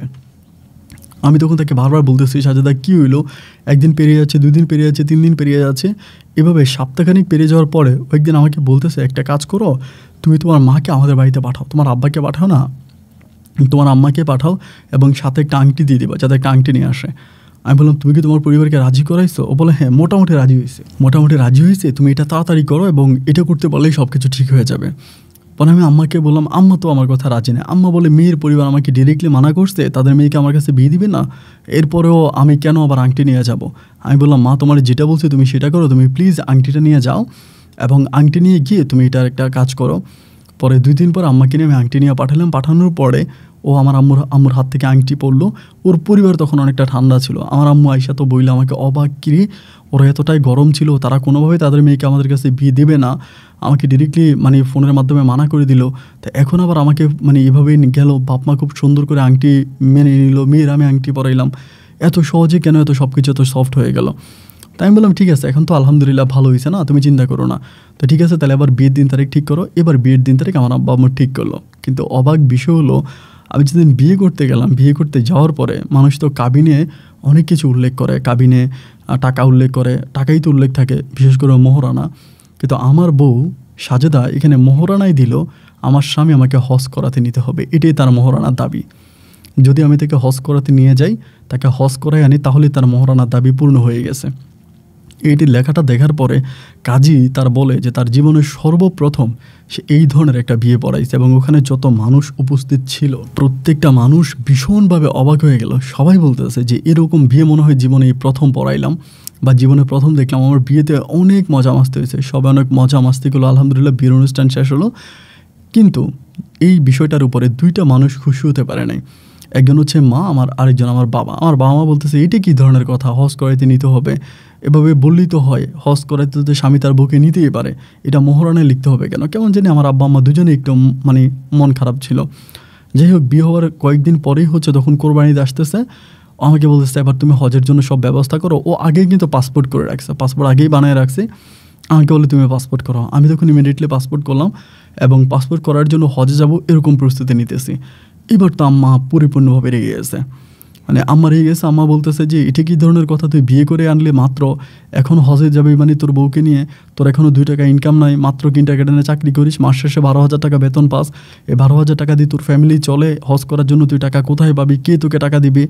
মানে আম্মা উঠে পড়ে লাগছে। আমার কাছে কিছু জমানো টাকা আছে, এবং বাকি টাকাও মোটামুটি আমি ম্যানেজ করছি যেভাবে হোক, কিন্তু সুদ বা ওই হারাম লাইনে না, ভালো লাইনে আমি টাকা ম্যানেজ করছি। মানে ধার হিসেবে কয়েকজনের কাছ থেকে নিয়েছি, এটা এসে আমি পরিশোধ করব। এবং আমার কাছেও জমানো কিছু টাকা আছে, আর আমাকে সাজেদাও অল্প কিছু টাকা দিয়েছে, ওর পরিবার থেকে এনে দিয়েছে, ওর বাবার কাছ থেকে অল্প কিছু টাকা দিয়েছে। তা এগুলো দিয়ে আমরা তখন হজে যাব, দুজনে সব কিছু ঠিক করতেছি। এখন আমার আম্মার কথা হচ্ছে এটা হতেই পারে না, এটা কী ধরনের কথা, এটা কী ধরনের কথা, তুই বিয়ে করে সাথে সাথে বউ নিয়ে হজে যাবি, এখন তুই টাকা পয়সা ইনকাম করানোর লাইন কর, কীভাবে বেশি টাকা ইনকাম করা যাবে, পরিবারকে নিয়ে সামনের দিকে চলা যাবে, ভবিষ্যৎ দিয়ে চিন্তা না করে তুই এখন হজের জন্য চিন্তা করতেছিস। মানে আম্মা তখন খুবভাবে লাগছে আমার উপরে, লাগার মতোই লাগছে। আম্মা আমাকে বলে আম্মা আমাকে হজে যেতে দিবে না, আমাদের হজের কাপড় চোপড় আমরা রেডি করে, আমাদের কাপড় চোপড় ফেলে দেয়, ব্যাগ ফেলে দেয়, এটা করে ওইটা করে, কান্নাকাটি করে, ঘর দুয়ার ভাঙাভাঙি করে। মানে আম্মু খুবই অস্থির হয়ে গেছে, অনেক অস্থির হয়ে গেছে। আম্মুর কথা হচ্ছে যেটা হতে পারেই না, আম্মু আমাদেরকে হজে যেতে দিবেই না, এরকমভাবে রাগারাগি করতেছে। আমি আব্বারে বলি, আব্বাও সে একই কথা, যে এটা কী ধরনের ফাইজলামি, বিয়ে করে আনলি মাত্র, এখন তুই বউ নিয়ে হজে যাবি মানে? আব্বা আম্মা দুজনের কাউরে রাজি করাইতে পারি না। পরে আমার দাদি মারা যায়, আমার দাদাভাই থাকে, দাদাভাই অনেক অসুস্থ। আমি আমার দাদারে বললাম যে দাদা দেখেন, আমার আব্বা সারা জীবন পাপ করছে, এই ধরনের পাপ আমার আব্বা করছে, তো এখন আমার বউ আমাকে বলছে সে মোহরানাও লেখছে সে হজে যাবে, আমি তাকে হজে নিয়ে গেলে তার মোহরানা পূরণ হবে। এখন মা তো আমার সাথে খুব ঝামেলা করতেছে, তুমি যেমনি পারো মাকে একটু রাজি করো, মাকে একটু ম্যানেজ করো, মাকে বলো যে আমার সাথে যাতে এরকমটা না করে, এবং আমার সাথে যেন এটা না করে, তুমি মাকে একটু বলো। তো আমার দাদার কথা আর আমার মা মোটামুটি মানতো, আমার আব্বা আমার দাদাকে মানতো, দাদাকে মূল্যায়ন করতো। দেন দাদা তখন ডাক দেওয়া বললো যে এই সোহাগ যেটা বলতেছে এটা করো, তোমরা কেউ বাধা দিও না। আমার মারেও বললো, আমার আব্বারেও বললো, তারা তখন চুপ হয়ে গেল। আমার আম্মা চুপ হয়ে গিয়েও কিন্তু আমার আম্মার ভিতরে প্রচণ্ড রকমের রাগ জমে গেল আর কি, যে আমি এটা কেন করতেছি। পরে যাই হোক, কোরবানি ঈদের আগে আমরা তখন হজের উদ্দেশ্যে রওনা দিলাম, আমরা বড় হজ করব, এবং বড় হজের উদ্দেশ্যে সৌদি আরবে গেলাম। আমার স্ত্রী আমার সাথে গেল সাজেদা, হজ করে আসলাম। হজ কমপ্লিট হওয়ার পর দেশে আসছি ঈদের পরে, এবং দেশে আসার পর আম্মার মুখের দিকে তাকানো যায় না। এবার আম্মা আমাকে বলতেছে, যেহেতু মোহরানার টাকা দেওয়া হয়েই গেছে, মানে মোহরানা পরিশোধ হয়ে গেছে, তাহলে তো এই বউ নিয়ে থাকার আর প্রয়োজন নাই, তুই তোর বউকে ছেড়ে দে। আম্মা এটা বলতেছে। আমি তখন বললাম যে এটা কী ধরনের কথা তুমি আমারে বলতেছো, আমি আমার বউকে ছেড়ে দিব, এটা কোনো কথা? মা আমাকে বলে, মানুষের কাছ থেকে 1,000 টাকা ঋণ করেছিস, তোর বেতন 12,000 টাকা, তুই ঋণ পরিশোধ করবি কিভাবে, এবং তুই বউকে ছেড়ে দে, এই বউকে নিয়ে থাকতে পারবি না, এই বউ তোকে ধ্বংস করার জন্য আসছে। মূলত সে হজ করার জন্য যায় নাই, সে বিমান চড়ার জন্য গেছে, সৌদি আরব দেখার জন্য গেছে, এতে একটা ভ্রমণে গেছে, এটা হজে যায় নাই। কোনো বউ এভাবে হজে যায় না তার স্বামীকে ধ্বংস করে, এটা কথা হইতেই পারে না, তুই এটা তুই অন্যায় করছিস, তুই এই বউকে ছেড়ে দে। মানে এমনভাবে মা লাগছে, লাগার মতো না। আসলে আম্মার যুক্তিও ঠিক আছে, কারণ সবেমাত্র বিয়ে করলাম, এখনও নিজে চলার মতো অবস্থা নয়, তার উপরে হজ করতে চলে গেলাম, এতগুলো টাকা ঋণ হয়ে গেল। আমি একটু বেশি রাগারাগি করতেছে, এবং আব্বার কথা তো বলে লাভ নাই, আব্বারও একই অবস্থা, দুজনে মিলিয়ে আমার সাথে এরকমটা করতেছে। আমি তখন ভাবলাম এখন আমি কী করব, আমার কাছে তো আর কোনো রাস্তা খোলা নেই। আমি তখন নিজেও মানসিকভাবে অনেকটা ভেঙে পড়লাম যে আব্বা আম্মা যদি এরকমই করে, তাদের সাথে তো আমি আর পাল্লা দিয়ে উঠতে পারতেছি না। এবার গ্রামের মানুষের কাছে বলা শুরু করছে, গ্রামের সব মানুষ আমারে নিয়ে বিভিন্ন ধরনের বাজে কথা বলতেছে। বিয়ে করার সাথে সাথে বউ নিয়ে হজে চলে গেলাম, বাবারে হজ করাইলাম না, মায়েরে হজ করাইলাম না, বউ নিয়ে হজে গেছি, অনেক ধরনের বাজে কথাবার্তা। এবং আমি দেখতেছি যে আমি যে টাকা বেতন পাইতেছি ওই বেতনের টাকা দিয়া আমি আসলে সাজেদাকে নিয়ে ঠিকমতো চলতেও পারি না। তার উপরে আবার প্রতি মাসে হচ্ছে একটা যাদের কাছ থেকে ঋণ নিয়েছিলাম তাদেরকে আমি এটা মাসিক হিসেবে আমি এটা আস্তে আস্তে করে পরিশোধ করতেছি, তো ঋণের টাকা ওভাবে পরিশোধ করতে পারি না। স্বামী স্ত্রী দুজনেই তখন খুব বিপদে পড়ে গেলাম, চলার মতো কোনো অবস্থা নাই। এক পর্যায়ে সাজেদা তখন বললো যে তুমি দেশের বাইরে চলে যাও, বিদেশে যাও, কারণ দেশে থাকলে তুমি কোনো কিছুই করতে পারবে না, এই ঋণও পরিশোধ হবে না এবং কোনো কিছু হবে না, তুমি বিদেশে চলে যাও। আমি তখন বললাম এখন বিদেশ যাওয়ার টাকা পাবো কই, সব টাকাই তো আমার জমানো যত টাকা ছিল আর উল্টা মানুষের কাছ থেকে ঋণ করে আমি সৌদি আরবে গেলাম তোমাকে নিয়ে, এখন তো আর আমার কাছে কোনো টাকা নাই। আমাকে বলে টাকা আমি ব্যবস্থা করবো, তুমি সৌদি আরবে যাওয়ার জন্য প্রস্তুতি নাও। আমি বললাম যে কী বলো, সৌদি আরবে যাবো? ও বলে হ্যাঁ তুমি সৌদি আরবে যাবো, ওই দেশটা আমার ভালো লাগছে, তুমি ওই দেশে যাবা, তুমি কোনো কথা বলো না, যাওয়ার জন্য প্রস্তুতি নাও, যাওয়ার জন্য প্রস্তুতি নাও, কীভাবে যাবা তুমি, কোথায় পাসপোর্ট জমা দেবো, ভিসা কীভাবে লাগাবা, তুমি এটা চেষ্টা করো। আমি তখন বললাম যে সাজেদা তুমি পাগল হইলা, এই টাকা কোথায় পাবো, এখন তো টাকা পাওয়ার কোনো মানেই নেই, টাকা এখন আমাকে কে দিবে? ও আমাকে বলে তোমাকে যেটা করতে বলছি তুমি সেটাই করো, এই কথাটা দ্বিতীয়বার আর বইলো না, টাকা কই পাবা, টাকা আমি ম্যানেজ করতেছি।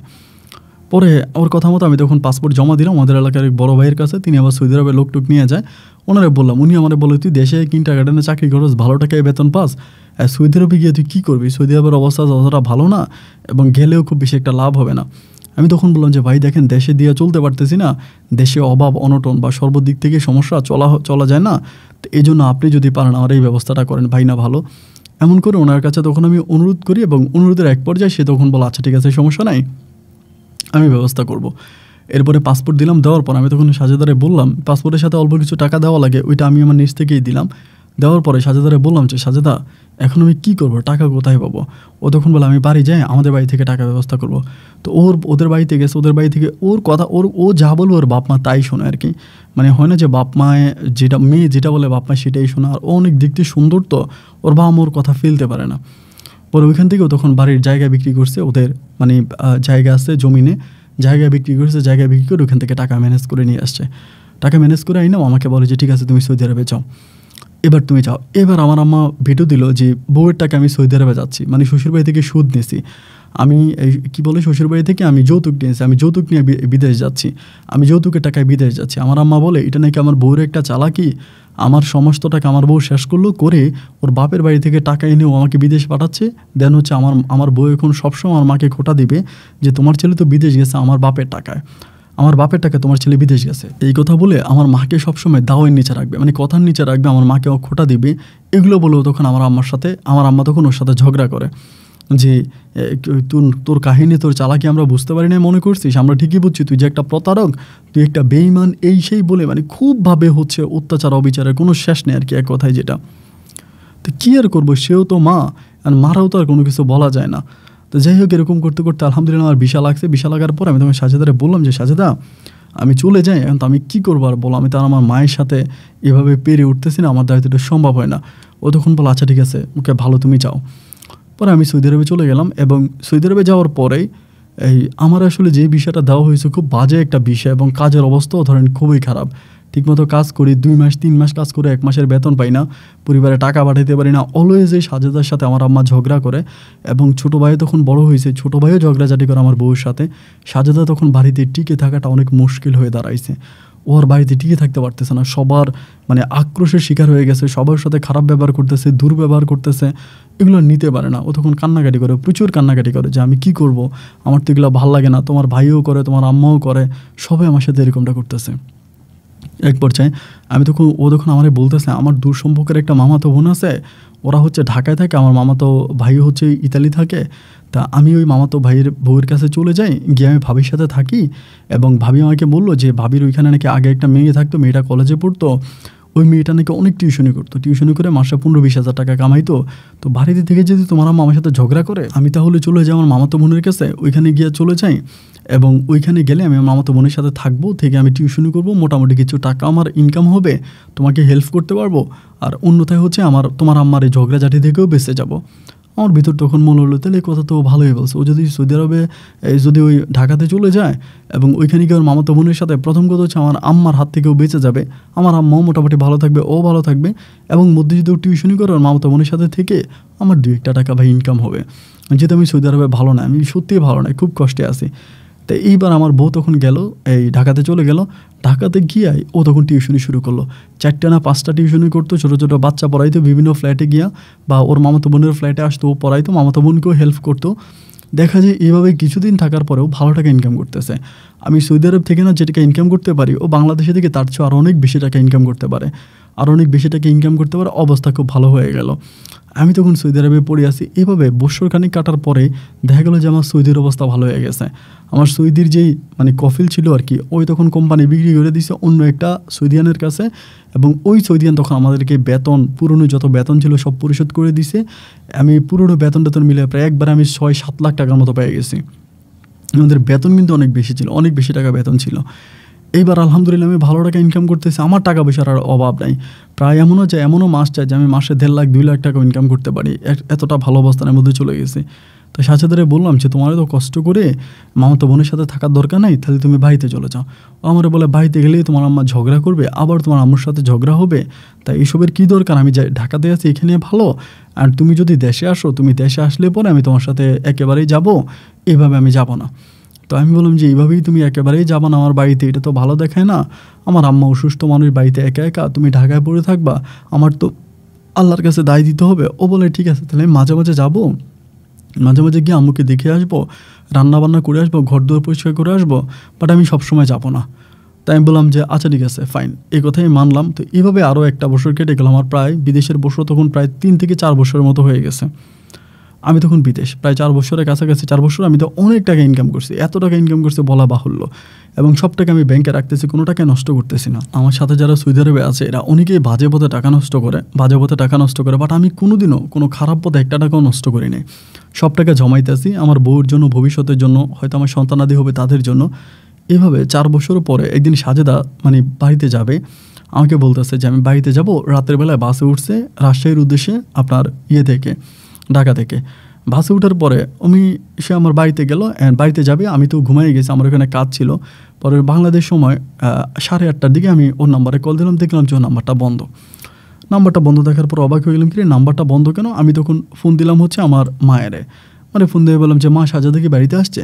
আম্মা আমারে বলতেছে কী কস বাড়িতে আসছে, ওই তো বাড়িতে আসে না, কেন আসবে বাড়িতে, আম্মা তো আমার বউর কথা সহ্যই করতে পারে না, রাগারাগি করতেছে। পরে সাজেদার যে বড় বোন ছিল ঢাকাতে, যাদের বাসায় সাজেদা থাকতো, অনেকে ফোন দিলাম যে আপু সাজেদা কি বাড়িতে গেছে, বলে হ্যাঁ ও তো রাতের বাসেই উঠছে, রাতের বাস তো চলে গেছে বাড়িতে, কেন বাড়িতে যায়নি। আমি বললাম যে না বাড়িতে যায়নি, ওর ফোনটা তো বন্ধ। বলে ভাই আমিও তো ফোন করতেছি, আমিও তোর ফোনটা বন্ধ পাইতেছি, আমারও তো টেনশন লাগতেছে যে মোবাইল ফোনটা বন্ধ কেন। আমি তখন বললাম কি বলেন, আপনিও কল দিলেন বন্ধ, আমিও কল দিলাম বন্ধ, তাহলে ঘটনাটা কি, ও কোথায় গেল। পরে বলে ভাই আমি তো বলতে পারি না ও কোথায় গেল, আমারও তো খুব টেনশন লাগতেছে। আমার তখন খুব খারাপ লাগতেছে, কী ও কই চলে গেল, মোবাইলটা বন্ধ, মোবাইলটা বন্ধ থাকার কারণ তো কিছু পাইতেছি না। অ্যান্ড এরকম করে দুপুরের দিকে আমি তখন বললাম যে কাউন্টারে গেছে আপু, আপনি একটু ওই কাউন্টারে একটু যোগাযোগ করেন, এবং ওই কাউন্টারে যোগাযোগ করে তিনি তখন আমাকে কল দিয়ে বলতেছে ভাইয়া সর্বনাশ হয়ে গেছে, সাজেদা যে বাসে গেছে, বাসটা কিন্তু অ্যাক্সিডেন্ট করছে ভাইয়া। আমি তখন বললাম কী বলেন অ্যাক্সিডেন্ট করছে, বলে হ্যাঁ বাসটা অ্যাক্সিডেন্ট করেছে এবং ওই বাসের অনেক যাত্রী মারা গেছে। আমি তখন কি বলবো আর কি করবো, আমার তখন আমার ভাষা, আমি চিৎকার করে কান্না শুরু করছি। এটা কি বলতেছেন আপনি, আপনি কী ধরনের কথা বলতেছেন, যে আমাকে বলছে হ্যাঁ ভাইয়া বাসের অনেকগুলো যাত্রী মারা গেছে, আমাদের কাছে নিউজ আসছে, এখন আমি গাড়ি নিয়ে যাইতেছি, যেখানে অ্যাক্সিডেন্ট হচ্ছে সেখানে নাকি হসপিটাল আছে, হসপিটালে মর্গে নাকি লাশ রাখা আছে। মারে বাড়িতে ফোন দিলাম যে মা গো এই ঘটনা, এই মা ফোন দিলাম, মাও তখন কান্নাকাটি করতেছে, মোটামুটি আমার আব্বাও কান্নাকাটি করতেছে, সবাই তখন ওই যেখানে লাশ রাখা আছে ঢাকা চিটাং ঢাকা আর হচ্ছে রাজশাহী হাই রোডের এক হসপিটালে, ওইখানে আম্মাও তখন যাচ্ছে, আমার এই ভাবিও তখন যাচ্ছে, সাজেদার ওই বোন আর কি, মামাতো বোন। এবং সাজেদার এই মামাতো বোন যেতে যেতে আমাকে বলতেছে ভাইয়া আমি তো খবর পেয়ে গেছি, আর কি বলবো, আপনি নিজেকে শক্ত করেন, ও যে টিকিট কাটছে, এবং ওই বাসে একটাই মহিলা ছিল, একটাই মেয়ে ছিল, তো ও তো মারা গেছে, ও হসপিটালে আছে। আমি তখন কি বলবো আর কি করবো, আমার তখন আর কোনো ভাষা নেই আর কি। আমি তখন জাস্ট হচ্ছে সেন্সলেসের মতো, হাসতেও পারি না, কাঁদতেও পারি না, কারো কিছু বলতেও পারি না, একটা খারাপ অবস্থার মধ্যে পড়ে গেলাম। অ্যান্ড আমার রুমের অনেক মানুষ আছে, তারা আমার বুঝাইতেছে ভাই মন খারাপ করেন না, সব কিছু ঠিক হয়ে যাবে, আল্লাহর উপরে তোয়াক্কা করেন, ইনশাল্লাহ আল্লাহকে ডাকেন। And আমি কি বলবো, মানে কাকে কি বলবো কিছু বুঝতে পারতেছি না। একটা পর্যায়ে তখন আমার আম্মা এবং এই সাজেদারের বড় বোন তারা ইয়েতে গেল, এই হসপিটালে গেল, গিয়া বলতেছে ভাই আমরা লাশ রিসিভ করছি, ওই টিকিটের যাত্রী, ওই টিকিট যেখান থেকে টিকিট কাটছে ওইখানে হচ্ছে ও সহ টোটাল তিনটা পুরুষ মারা গেছে, ওটা 4 জন। হসপিটালে মর্গে লাশ রাখা আছে, বাকি সবগুলো লাশ নিয়ে গেছে, শুধু সাজেদার লাশটা নেওয়া হয় নাই। এবং আমাকে বলতেছে ভাইয়া লাশ দেখারও কোনো উপায় নেই, কারণ এমন অবস্থা হয়েছে যে লাশ দেখাই যায় না, মানে চেহারাই নাই, একেবারে নষ্ট হয়ে গেছে। পরে আমি বললাম আমার দেখাই না, কারণ আমি ওর খারাপ চেহারা, মানে ওর মৃত মুখটা আমি দেখতে চাই না, এটা আমি সহ্য করতে পারবো না। ওর ভালো যে চেহারাটা আছে এটা আমার মনে সারা জীবন থাকুক, আমি ওর মৃত চেহারাটা দেখতে চাই না, ওর মৃত চেহারাটা আপনার আমাকে দেখাই না। পরে আপুও কান্নাকাটি করলো, কান্নাকাটি করে সবাই নিয়ে ওকে আমাদের বাড়িতে নিয়ে গেলো। আমাদের বাড়িতে নিয়ে ওর বাবা মা থাকলো এবং ওর ভাই থাকলো, তাদের সামনে ওর দাফন কাফন হয়ে গেল। আমাদের বাড়িতে আমাদের যেই গোরস্থান আছে ওইখানে কবর দিল। আমি সৌদি আরবে খাওয়া বন্ধ, ঘুম বন্ধ, পাগলের মতো রাস্তায় ঘুরতেছি, কারোর সাথে কথা বলি না, মানে কেমন জানি একটা অন্যরকম মানুষ হয়ে গেলাম। এভাবে সময়গুলো কাটতে কাটতে 2 দিন পরে রাতের বেলায় আমি মানে ফজরের নামাজ পড়ে ঘুমাইছি, ওইটা আমি তাহাজ্জুদ পড়বো, ঘুরতে অ্যালার্ম দিয়ে রাখছি। রাত কয়টা বাজে জানি, আমি হঠাৎ স্বপ্নে দেখেছি ও আমার কাছে আসছে, এটা সাদা কাপড় পরে আয়সা বলতেছে যে সোহাগ আমি তো মরি নেই, ওরা আমাকে মেরে ফেলতেছে, তুমি আমার বাঁচাও, আমার এখানে থাকতে খুব কষ্ট হইতে আছে, আমাকে তুমি এখান থেকে বের করো, আমাকে তুমি নিয়ে যাও। স্বপ্নটা দেখার পর আমি সকালবেলা ঘুম থেকে উঠে আমার আম্মারে ফোন দিলাম। আম্মা কান্নাকাটি করে, আম্মা আমারে বলে মারা গেছে তো এখন এগুলো দেখবি, কারণ তুই তারা অনেক মিস করিস, ভালোবাসিস, 4 বছর ধরে তারা দেখোস না, এই জন্য তুই স্বপ্নে দেখোস। তো এটা সবাই বললাম, সবাই তখন মানলো। ওমা এর পরের দিনে আমি আবারও পুনরায় এই স্বপ্নটা দেখতেছি যে আমি এখানে আসি, আমার খুব কষ্ট হইতে আছে, আমাকে তুমি নিয়ে আছো, আমাকে তুমি বের করে নিয়ে আছো, আমি কিন্তু জীবিত। এগুলো বলার পরে দ্বিতীয় দিনে যখন এই সেম স্বপ্নটাই দেখলাম, আমার ভিতর তখন দাগ কেটে গেলো, কী ব্যাপার, ও কি আসলেই মারা গেল? তাহলে এরকম স্বপ্ন আমি দেখতেছি কেন? আমি যখন এলাকাতে ফোন করে সবাই আমার বলে ভাই আমরা লাশ দেখছি, আমরা দাফন করছি, ওই মারা গেছে, আপনি এগুলো কী বলতেছো? আপনারা এগুলো বলতেছে যে ও এখানে থাকতে কষ্ট হচ্ছে নিয়ে যাওয়ার জন্য। আমি তখন বললাম বাইরে আমার ভিতরে জানি কেমন কেমন লাগতেছে, আমি নিজের মনটাকে বুঝাইতে পারতেছি না। বুঝাইতে না পাইরা আমি তখন ওইটা আমার কোম্পানির বললাম আমি দেশে যাব, এবং আমি তখন ফোরম্যান ছিলাম, কোম্পানির ফোরম্যান। আমি তখন সাথে দেশে যাওয়ার জন্য কাগজপত্র সব ডকুমেন্ট ঠিক করলাম, আমি তখন দেশে চলে গেলাম, মানে ছুটিতে দেশে গেলাম। দেশে ওর কবরের কাছে গেছি, ওর কবরের কাছে যাওয়ার পর আমার কাছে কেন জানি মনে হচ্ছে যে কবরের ভিতর জীবিত, মরে নাই, ও কবরের ভিতর জীবিত আছে, ওই কবরের ভিতর জীবিত। আমি তখন আমাদের এলাকার মসজিদের হুজুরে বলতেছে যে হুজুর আমার বউ তো কবরে জীবিত আছে, আমার বউয়ের লাশটা আপনারা উঠান। হুজুর আমার বলে বাইরে আপনি পাগল হয়ে গেছেন, আজকে মারা গেছে 1 সপ্তাহের উপরে, 1 সপ্তাহের উপরে সে কবরের নিচে আসে, তার কবরের উপরে ঘাস উঠে যাচ্ছে, আপনি কি বলেন সে জীবিত? তারা অনেক ভালোবাসেন, তো এই জন্য আপনি এই স্বপ্নগুলো দেখেন, এই স্বপ্নগুলো আসলে কোনোটা সত্য না। যে যাকে ভালোবাসে সে মরার পরে মানুষ অনেক পাগল হয়ে যায়। আপনি একটা ভালো সাইকোলজিস্টের কাছে যান, ডাক্তারের কাছে যান, ওষুধ খান, আল্লাহ বিল্লাহ করে নামাজ পড়েন, আল্লাহ আপনাকে ধৈর্য ধারণ তৌফিক দেয়। কিন্তু ভাই ও মারা যাওয়ার 2 দিন পর থেকে আমি প্রতিটা রাতেই স্বপ্ন দেখতেছি, আমাকে একটা কথাই বলতেছে নিয়ে যাও, আমি কিন্তু থাকতে পারতেছি না, আমার খুব কষ্ট হচ্ছে, নিয়ে যাও। আমি হুজুরে বললাম হুজুর আপনি কবর খোঁড়েন, ও কবরের ভিতর জীবিত। সবাই তখন আমার বলতেছে ও পাগল হয়ে গেছে, ও ডাক্তারের কাছে নিয়ে যাও, সবাই বলতেছে পাগল হয়ে গেছে। আমি গিয়ে ওর কবর খুঁড়তে থাকি, কবর খোঁড়াখুড়ি করতে থাকি, কবরের ভিতর জীবিত আছে। দেখলাম যে না, কোনোভাবেই আমি ওর কবরে হাত দিতে পারি না, কবরে খুঁড়তে গেলে সবাই আমার ধরে বসে, সবাই আমার জড়ায় ধরে, এটা কী ধরনের কথা। পরের দিন ছিল শুক্রবার, আমি জুমার নামাজে গেলাম। জুমার নামাজে যাওয়ার পরে আমি জুমার নামাজ শেষ করে আমি তখন মিম্বারে দাঁড়াইয়া বললাম যে আমি একজন হাজি মানুষ, আমি হজ করেছি, আমি আপনাদের গ্রামের সব মানুষ এখানে আছেন, আমি আপনাদের সাথে একটু কথা বলি। আমার বউ মারা যাওয়ার 2 দিন পর থেকে আমি প্রতিদিনই স্বপ্ন দেখি আমার বউ জীবিত আছে। একটা মানুষ মারা গেলে তার কবর খোঁড়া কেন যাবে না? আমি তো তার স্বামী, আমি জানি আমার বউ কবরে জীবিত, আমি আমার বউকে কবর থেকে বের করতে চাই, আপনারা আমাকে অনুমতি দেন। এই কথা বলার পরে আমার কান্নাকাটি দেখে বা আমার আবেগে আপ্লুত দেখে গ্রামের অনেকগুলো মানুষ তখন আমার পক্ষে সাপোর্ট দিল। তারা বলল যে যেহেতু সোহাগ ভাইয়ের বউ এবং তিনি যখন কবর থেকে তার বউকে উঠাইতে চায়, তাহলে আমরা বাধা দিব কেন? উনি ওনার বউকে কবর থেকে উঠাইতে পারে, সমস্যা নাই। আমি ওর ইমাম সাহেবরে রেডি করলাম, হসপিটাল থেকে লোকজন আনলাম, যদি এটা আইনিভাবে অনেক সমস্যা হবে তারপরেও আমি মোটামুটি ম্যানেজ করে হসপিটাল থেকে লোক আনলাম, এবং যারা কবর করে মানে ডিএনএ করানোর জন্য বা এরকম যারা কবর করে তাদেরকে ধরে বললাম যে আপনারা কবর করেন, আমার কবরের ভিতরে বউ জীবিত। এরা কবর খুললো, এবং কবর করার পরে ভাই মানে কিচ্ছু নাই ভিতরে, একদম পচে গেছে সব, মানে কেউ নাকে ধরে সবাই বমি করে দিছে আর কি।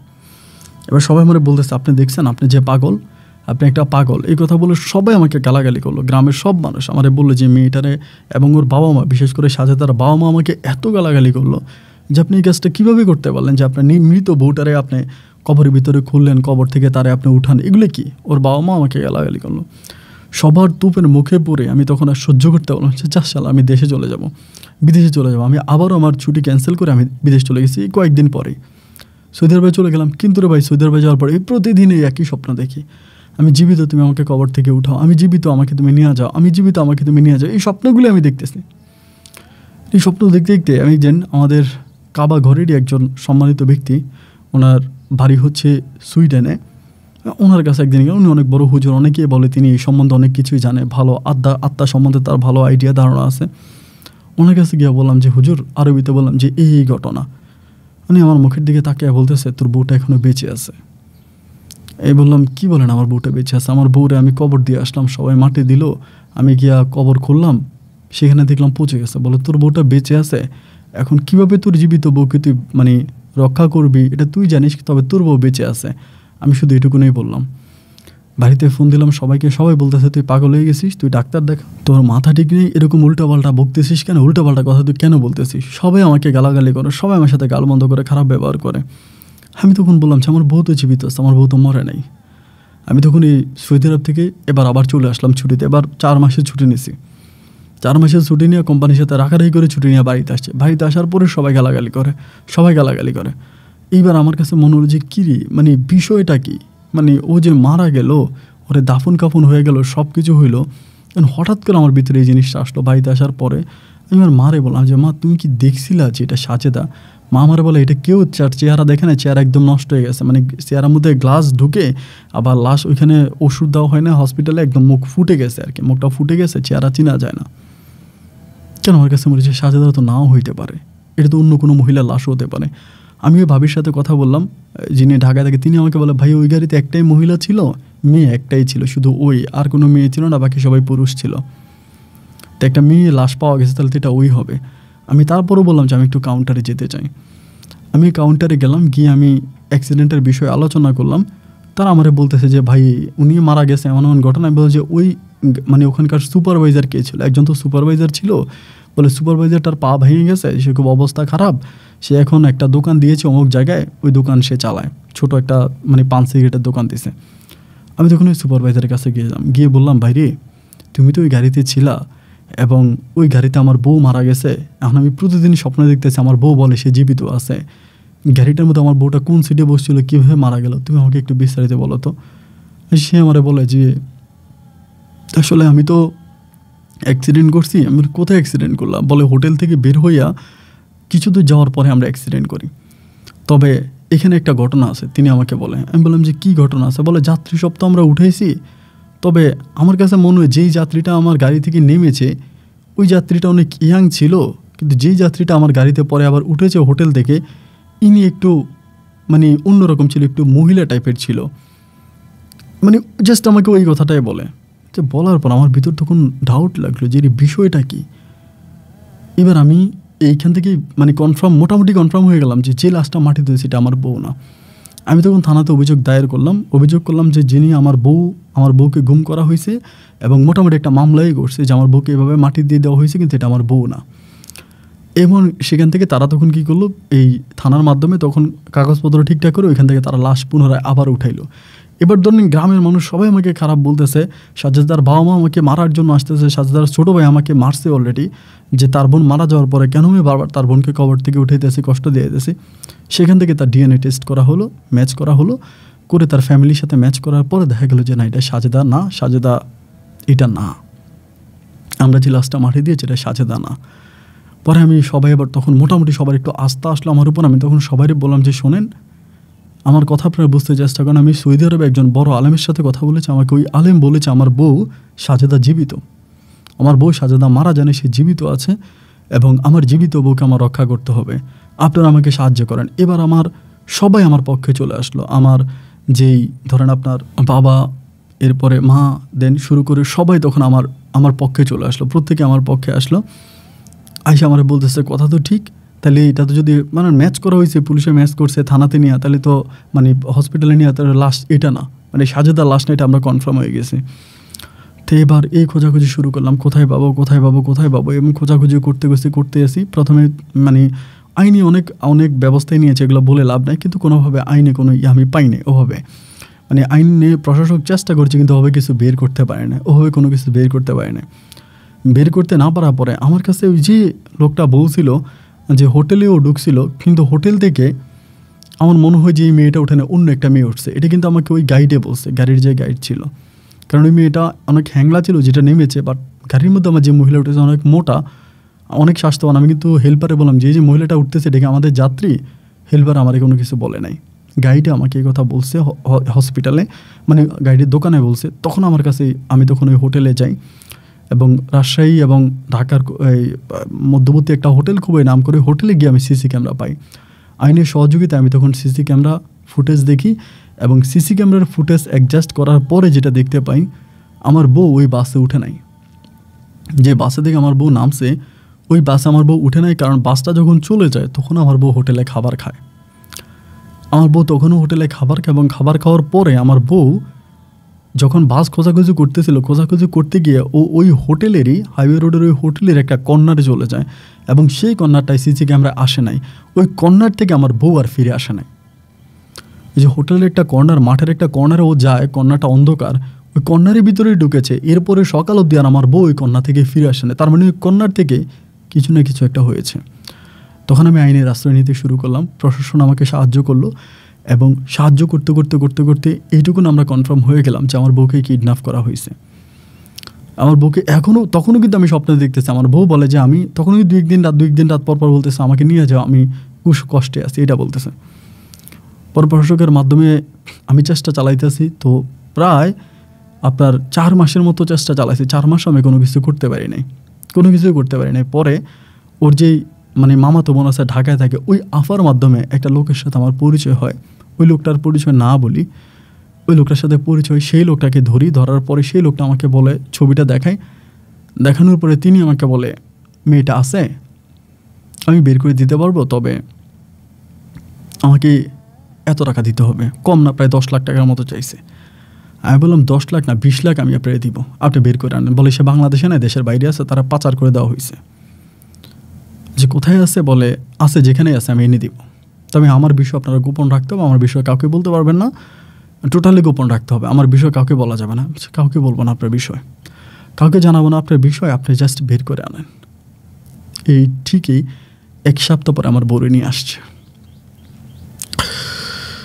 1 সপ্তাহ পর আমার বউরে নিয়ে আসছে। আমার বউরে দেখার পরে আমি মানে চিনতে পারি না, ওর পুরোটা হাতের মধ্যে ইঞ্জেকশনের দাগ, শুধু ইঞ্জেকশন পোস্ট করা হয়েছে।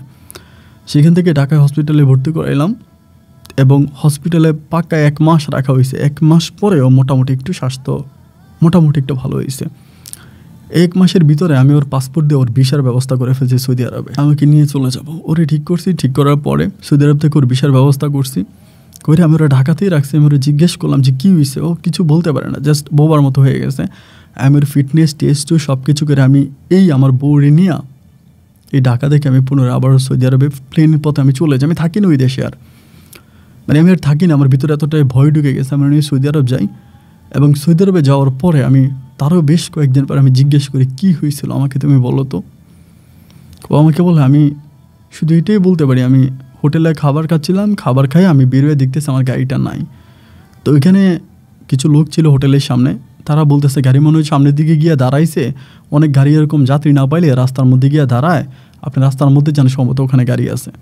তো আমি তখন রাস্তার মধ্যে দেখতে গেলাম যে গাড়ি আছে কিনা। ওইখানে যাওয়ার পরে আমার 8-10টা ছেলে ধরে ফেলে, দৌড়ে আমাকে গাড়িতে উঠাই ফেলে, এবং এরপর আমাকে ইনজেকশন ফুস করায়। আমার আর কোনো কিছুই খেয়াল নাই। বাট আমার যখন ঠিক হয়, বা আমি মোটামুটি যখন সব কিছু আমার আয়ত্তে আসে, তখন আমি দেখতে পারি যে আমাকে বিক্রি করে দেওয়া হয়েছে ইন্ডিয়াতে। এবং তখন থেকে আমার সাথে যা হয়েছে, এগুলো আমার ওয়াইফের সাথে যা হয়েছে আমি বলতে চাই না, কারণ সে একজন নেককার মহিলা, আমার সাথে সংসার করে। তো আলহামদুলিল্লাহ আমি আর আমার বউ এখন সৌদি আরবে অনেক ভালো আছি, সুস্থ আছি। কিন্তু আমার বউয়ের যে ইঞ্জেকশনগুলো ফুস করা হয়েছে, এটার জন্য তার মাতৃত্বতা নষ্ট করে দেওয়া হয়েছে। সে কখনো মা হতে পারবে না, মা হওয়ার ক্ষমতা হারিয়ে ফেলেছে, কিন্তু আমার সাথে ভালো আছে। আজকে অনেকগুলো বছর আমরা একসাথে আছি, এবং সৌদিতে আমরা ব্যবসা বাণিজ্য করি। এবং আমার বউ দুজনেই ভালো আছি। আমরা প্রতি বছরই হজ করি, আপন ভাই আমি আর আমার বউ আপনার অনেক ভক্ত, আপনার অনুষ্ঠানগুলো শুনে ভালো লাগে। এনিওয়েজ আমি আরেকবার বাংলাদেশে গিয়েছিলাম, আমার আম্মাজান মারা গেছে, আমার আম্মার মাটি দেওয়ার জন্য বাংলাদেশে গিয়েছি এবং আমার শ্বশুর শাশুড়িকে এবং আমার শালাকে আমরা সৌদি আরবে নিয়ে আসছি। এখন আমার শ্বশুর শাশুড়ি, আমার শালা সবাই মিলে এখানে আসি। আর আমার ছোটো ভাই দেশে ব্যবসা বাণিজ্য করে, ওর বউ নিয়ে ভালো আছে, বা আমার দুজনেই ইন্তেকাল করেছে। বড় বোনকে বিয়ে দিয়েছি, সেও তার শ্বশুর বাড়িতে সন্তানাদের নিয়ে ভালো আছে।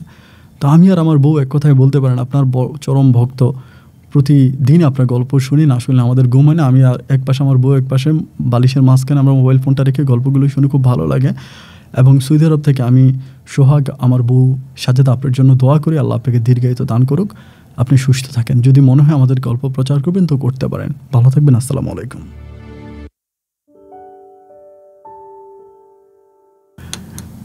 প্রিয় বন্ধুগণ, সবাইকে অনেক বেশি ধন্যবাদ। এতক্ষণ পর্যন্ত রাজশাহীর ভাই সোহাগের জীবনের বাস্তব গল্পটা শুরু থেকে শেষ পর্যন্ত আমার মুখ থেকে শোনার জন্য। বন্ধুগণ, আমার শারীরিক অবস্থাটা ভালো ছিল না, অনেক ঠান্ডা লেগেছে আমার, কারণ সারা রাত এসি লাগিয়ে ঘুমিয়েছিলাম, সকালে মাথা নাড়তে পারতেছিলাম না, খুব খারাপ একটা অবস্থা। তো এরপরেও আসলে যতটুকু পেরেছি আমি চেষ্টা করেছি আমার জায়গায় দাঁড়িয়ে আপনাদেরকে সুন্দরভাবে গল্পটা বোঝানোর জন্য। এরপরেও হয়তো আমার বলার মধ্যে কোনো ভুল থাকলে ক্ষমা সুন্দর দৃষ্টিতে দেখবেন, এবং যদি কোনো অংশে না বুঝে থাকেন অবশ্যই কমেন্ট করবেন। আমি চেষ্টা করবো আপনাদেরকে রিপ্লাইয়ের মাধ্যমে জানিয়ে দেওয়ার জন্য আপনাদের মনের সংকোচ। আর এই গল্পটা আমার ভালো লাগে একটা গল্প, আমার কাছে ভীষণ ভালো লেগেছে। আপনার কাছে কেমন লেগেছে আপনি সেটাও কমেন্ট বক্সে লিখবেন। এবং অবশ্যই এই বিষয়টা গল্প তো আমি বলি এবং সবাইকেই সচেতন করি, সজাগ করি, যেন আমার প্রতিটা গল্প থেকে মোটামুটি কিছু না কিছু শিখতে পারেন। এখানে ফার্স্ট কথা হচ্ছে যে এই জিনিসটা মাথায় রাখবেন যে একটা লাশ অ্যাক্সিডেন্ট হয়ে মারা যাওয়ার পরে যখন সেটাকে আপনারা দেখবেন যে তার চেহারা বোঝা যায় না, তার বডি অনেক অংশে আপনাদের কাছে সন্দেহ লাগবে, তখন আপনারা ওই লাশটাকে টেস্ট করাবেন, যেটাকে ডিএনএ বলে, বা হসপিটাল ইনফরমেশন নেবেন যে এটা আসলে ওনার লাশ কিনা, এবং সেটা তদন্ত সাপেক্ষে আপনারা মাটি দিবেন। এভাবে সরাসরি মাটি দিয়ে দিবেন না, এটা হচ্ছে ফার্স্ট কথা। এবং সেকেন্ড কথা হচ্ছে যে মেয়েরা, আমার বাড়ি কুমিল্লাতে ছিল, কুমিল্লাতে আমি থেকেছি, এবং ঢাকা চিটং রোডের ভিতরে সবচেয়ে বড় বড় হোটেলগুলো, hotel Nurjahan, hotel Times Square এবং হোটেল হাইওয়েন থেকে শুরু করে অনেক ভালো মাপের দামি দামি হোটেলগুলো কিন্তু এই কুমিল্লাতে অবস্থিত। তো রাতের বেলায় আপনারা যারা লং ড্রাইভে যান বা লং দূরত্বে যারা যাতায়াত করেন তারা দেখবেন যে রাতের বেলায় হোটেলগুলো এক একটা রণক্ষেত্র হয়ে ওঠে। এক একটা হোটেলের সামনে আপনার 50-60টা করে গাড়ি দাঁড়াও হয়, এবং ওই গাড়িগুলোর ভিতরে 50-60টা গাড়িতে হাজার হাজার যাত্রী। এই যাত্রীগুলো কোথায় যায়, কি করে, এবং ওই যে গভীর রাতে, এটাকে বলে মিডনাইট বাসগুলো লাগতে শুরু করে আপনার রাত 1টা থেকে 3টা-4টা পর্যন্ত।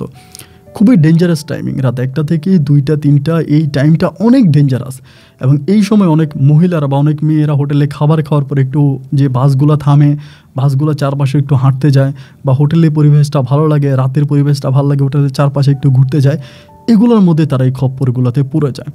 তো গল্প থেকে অন্তত এটা শিখেন, যারা লং ডিস্টেন্সে যান, যারা দূরত্বে যান, বাসে করে দূরে কোথাও বেড়াতে যান, বা ফ্যামিলির কাজে যান, অফিসের কাজে যান, রাতের বেলায় যেখানে হোটেলে গাড়িটা যাত্রা বিরতি দেবে অবশ্যই চেষ্টা করবেন হোটেল এরিয়ার ভিতরে থাকার জন্য, বা হোটেলের ভিতরে থাকার জন্য। হোটেলের বাইরে যাওয়াটা উচিত হবে না। এবং গাইডকে বলে দেবেন যে আমি এখানে আসি, আমাকে ডেকে আপনি নিয়ে যাবেন। গাইড আপনাকে নিয়ে যাবে, এবং গাড়ি থেকে নামার সময় অবশ্যই গাইডের কন্ট্যাক্ট নাম্বারটা নিয়ে নেবেন, যে ভাই আপনার কন্ট্রাক্ট নাম্বারটা দিয়ে দেন, যদি কোনো সমস্যা হয় যাতে আমি আপনাকে কন্ট্রাক্ট করতে পারি। এই জন্য গাইডের কন্ট্রাক্টটা নিয়ে আপনি গাড়ি থেকে নামবেন, নামার পরে আবার গাড়িতে উঠবেন। কোনোভাবেই হোটেল এরিয়ার বাইরে যাওয়া যাবে না, সেটার মধ্যে থাকতে হবে। অন্তত আমার গল্প থেকে যদি আপনি এই সতর্কটা হন, তবে আমার গল্প বলা সার্থক হবে। সবাই ভালো থাকবেন, সুস্থ থাকবেন, আপনাদের সুস্থ থাকার প্রত্যাশা। আমি আজকের মতো এখানেই বিদায় নিচ্ছি। দেখা হবে অন্যদিন অন্য কারো বাস্তব জীবনের গল্প নিয়ে। আল্লাহ হাফেজ অ্যান্ড আসসালামু আলাইকুম।